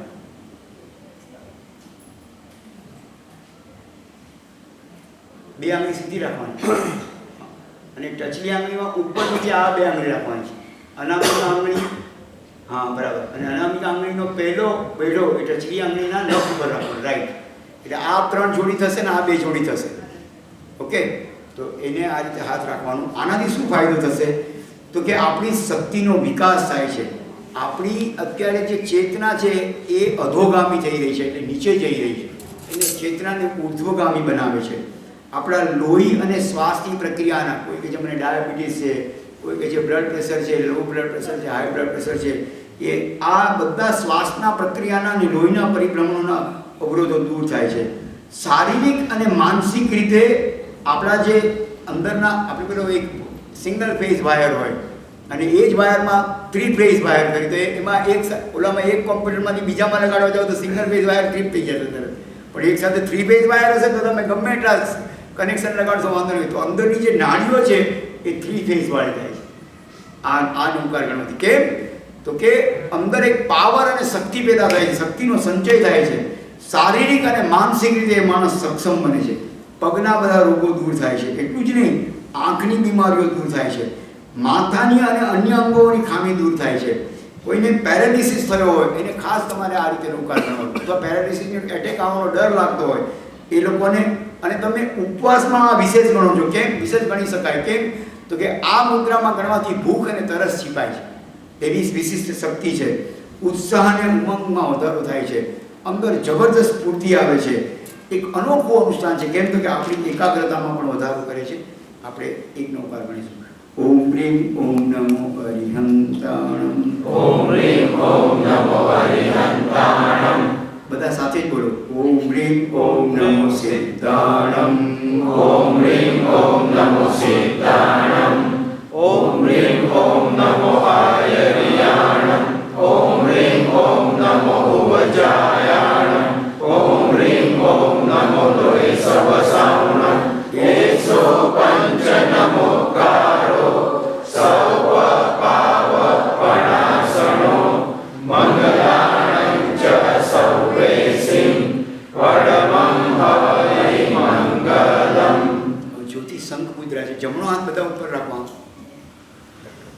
એમાં મધ્યમાં ડાબા હાથનો અંગૂઠો મૂકો. જમણા હાથની અંદર હથેળીના મધ્ય ભાગમાં ડાબા હાથનો અંગૂઠો રાખ્યો બધાએ. હવે એ અંગૂઠાને 4 આંગળીથી દબાવી દો જમણા હાથની. ઓકે, હવે જમણા હાથનો જે અંગૂઠો ઊભો છે એને ઉપર બંધ કરો અને એની સાથે ડાબા હાથની પહેલી આંગળી ટચ કરી દો. જમણા હાથના અંગૂઠો અને ડાબા હાથની પહેલી આંગળી બે ભેગી કરી દેવાની. રાઈટ. અને હવે જે 3 આંગળા બચ્યા છે એને દબાવી દો ડાબા હાથના પાછળના ભાગ પર. જો શંખ થઈ ગયો છે. આ શંખનો આકાર છે. ઓલી જે મેં પરમેષ્ઠી મુદ્રા કરી હતી ને એ હૃદય પાસે રાખવાનું. આને નાભી પાસે રાખવાનું. બધા નાભી પાસે રાખો અને એક સાથે સમૂહમાં ગણશો. સમય આપણે પછી ઓછો છે. ઓમ રીમ ઓમ નમો હરિહંતાણમ. ઓમ રીમ ઓમ નમો સિદ્ધાણમ. ઓમ રીમ ઓમ નમો આયર્યાણમ. ઓમ રીમ ઓમ નમો ઉવજાયાણમ. ઓમ રીમ ઓમ નમો લોય સપસાવણમ. એસો પંચ નમોકારો સર્વ પાપ પણાસણો મંગલાણં ચ સર્વેસિં પરમં હવૈ મંગલમ. થાઇરોઇડ અને પેરાથાઇરોઇડ શારીરિક ફાયદા પણ આની થાય છે. અને અનિષ્ટ તત્વો જો શરીરમાં કોઈ આવ્યા હોય તો એ વિસર્જિત થઈ જાય છે અને ઇષ્ટ તત્વોનું આગમન થાય છે. આપણા પાચન તંત્ર અને આંતરડાનું શુદ્ધિકરણ છે. ઘણાને જીભ તોતળાતી હોય છે, આમ બોલતા બોલતા અચકાતા હોય છે, તો એને અક્કલ કરો. જીભ ઉપર એ આયુર્વેદની ઔષધિ આવે છે, એ રાખે જીભ ઉપર તો તોતળા પણ બંધ થઈ જાય. પણ જો આવી રીતે નૌકાર ગણે શંખ મુદ્રાથી તો તોતળા પણ એનું દૂર થાય છે અને ટોન્સિલ્સ અને પેઢુના બધા રોગો મળી જાય છે. અને છેલ્લી ધ્યાન મુદ્રા છે વિતરાગ મુદ્રા. આપણે બધાએ નૌકાર ગણીને પરમેષ્ઠી તુલ્ય થવું છે. પંચ પરમેષ્ઠી ભગવાન તે આપણું જ વિસ્મરાયેલું સ્વરૂપ છે ભાઈ. એટલે આપણે એ 5 તત્વોને આપણા જીવનની અંદર આમાંથી સૌથી મોટા 5 ફાયદા એ થાય છે કે બીજા બધા મંત્રોમાં છે ને તમારે કામના કરવી પડે. આમાં તમે કામના નહીં કરો તો પણ તમારી બધી કામના પૂર્ણ થશે. કેમ કે ભગવાનનું એક વિશેષણ છે અસંકલ્પિત કલ્પદ્રુમાય. ભગવાન હું સંકલ્પ ન કરું તો પણ તમે મને કલ્પવૃક્ષની જેમ ફળનારા છો. બીજો ફાયદો એમ છે કે આમાં વિતરાગી અને નિષ્ક્રિય તત્વોની આરાધના છે. બીજામાં તો સરાગી દેવ છે. બીજા બધા મંત્રો પહેલાં કરો ને તો પહેલાં મંત્રને વિદ્યા હોય છે. મંત્રમાં દેવ હોય એની અધિષ્ઠાયિકા, અને વિદ્યા સિદ્ધ કરવાની તો અધિષ્ઠાયિકા દેવી હોય. તો પહેલાં તમારે દેવ દેવીને સિદ્ધ કરો તો જ મંત્ર સિદ્ધ થાય. આમાં રિવર્સ છે કે તમે મંત્ર ગણો તો બધા દેવ દેવીઓ તમારા સેવક બને. તમારે સિદ્ધ કરવા નહીં જવાનું. બધા દેવ અને દેવીઓના સેવક છે. ત્રીજો ફાયદો બતાવ્યો છે કે આના અધિષ્ઠાયક દેવો તો સિદ્ધ થાય છે, પણ એમ લખ્યું છે કે સમગ્ર નમસ્કાર મહામંત્ર એ લોકોત્તર વસ્તુ છે. આ જગતનું સર્વોત્કૃષ્ટ શ્રેષ્ઠ પદ 5મું પદ પંચપરમેશ્વરી ભગવતનું આપણને આપે છે. વિતરાગ મુદ્રામાં જવાનું, ડાબા હાથ ઉપર જમણો હાથ રાખવાનો અને બંને અંગૂઠા ભેગા રાખવાના અને આ રીતે ભગવાન જેમ બેસે જેમ બેસવાનું. ડાબા હાથ ઉપર જમણો હાથ, બંને અંગૂઠા ભેગા રાખવાના અને બધાએ સાથે સમૂહમાં જાપ કરવાનો. ઓમ રીમ ઓમ નમો હરિહંતાણમ. ઓમ રીમ ઓમ નમો સિદ્ધાણમ. ઓમ રીમ ઓમ નમો આયર્યાણમ. ઓમ રીમ ઓમ નમો ઉવજાયાણમ. ઓમ રીમ ઓમ નમો લોય સવસાવણમ. એસો પંચ નમોકારો સર્વ પાપ પણાસણો મંગલાણં ચ સર્વેસિં પરમં હવૈ મંગલમ. અને છેલ્લે એક વિધિ બતાવી છે. કોઈ એમ કે છે મારે ભગવાન બનવું છે તો શાસ્ત્રમાં રસ્તો બનાવ્યો છે કે આ નૌકાર તમને તીર્થંકર બનાવી શકે. કેવી રીતે? તો કે તમારે સફેદ ફૂલ લેવાનું, એ સફેદ ફૂલ હાથમાં લઈને એક નૌકાર ગણવાનું. આપણે શ્વેતાંબરો છે ને 7 પાંખડીવાળું ફૂલ ચડાવે, દિગંબરો 5 પાંખડીવાળું ચડાવે. કેમ કે એ લોકો નમો સિદ્ધાણમને પહેલાં મૂકે છે. તો નમો સિદ્ધાણમના 5 અક્ષર છે અને એની દાંડી લાલ હોય, એનો વર્ણ લાલ છે. અરિહંત આપણે વ્યવહાર નહીં માનીએ છીએ કે આ ભગવાન હોત તો સિદ્ધ ભગવાનની ખબર આપે જ ને.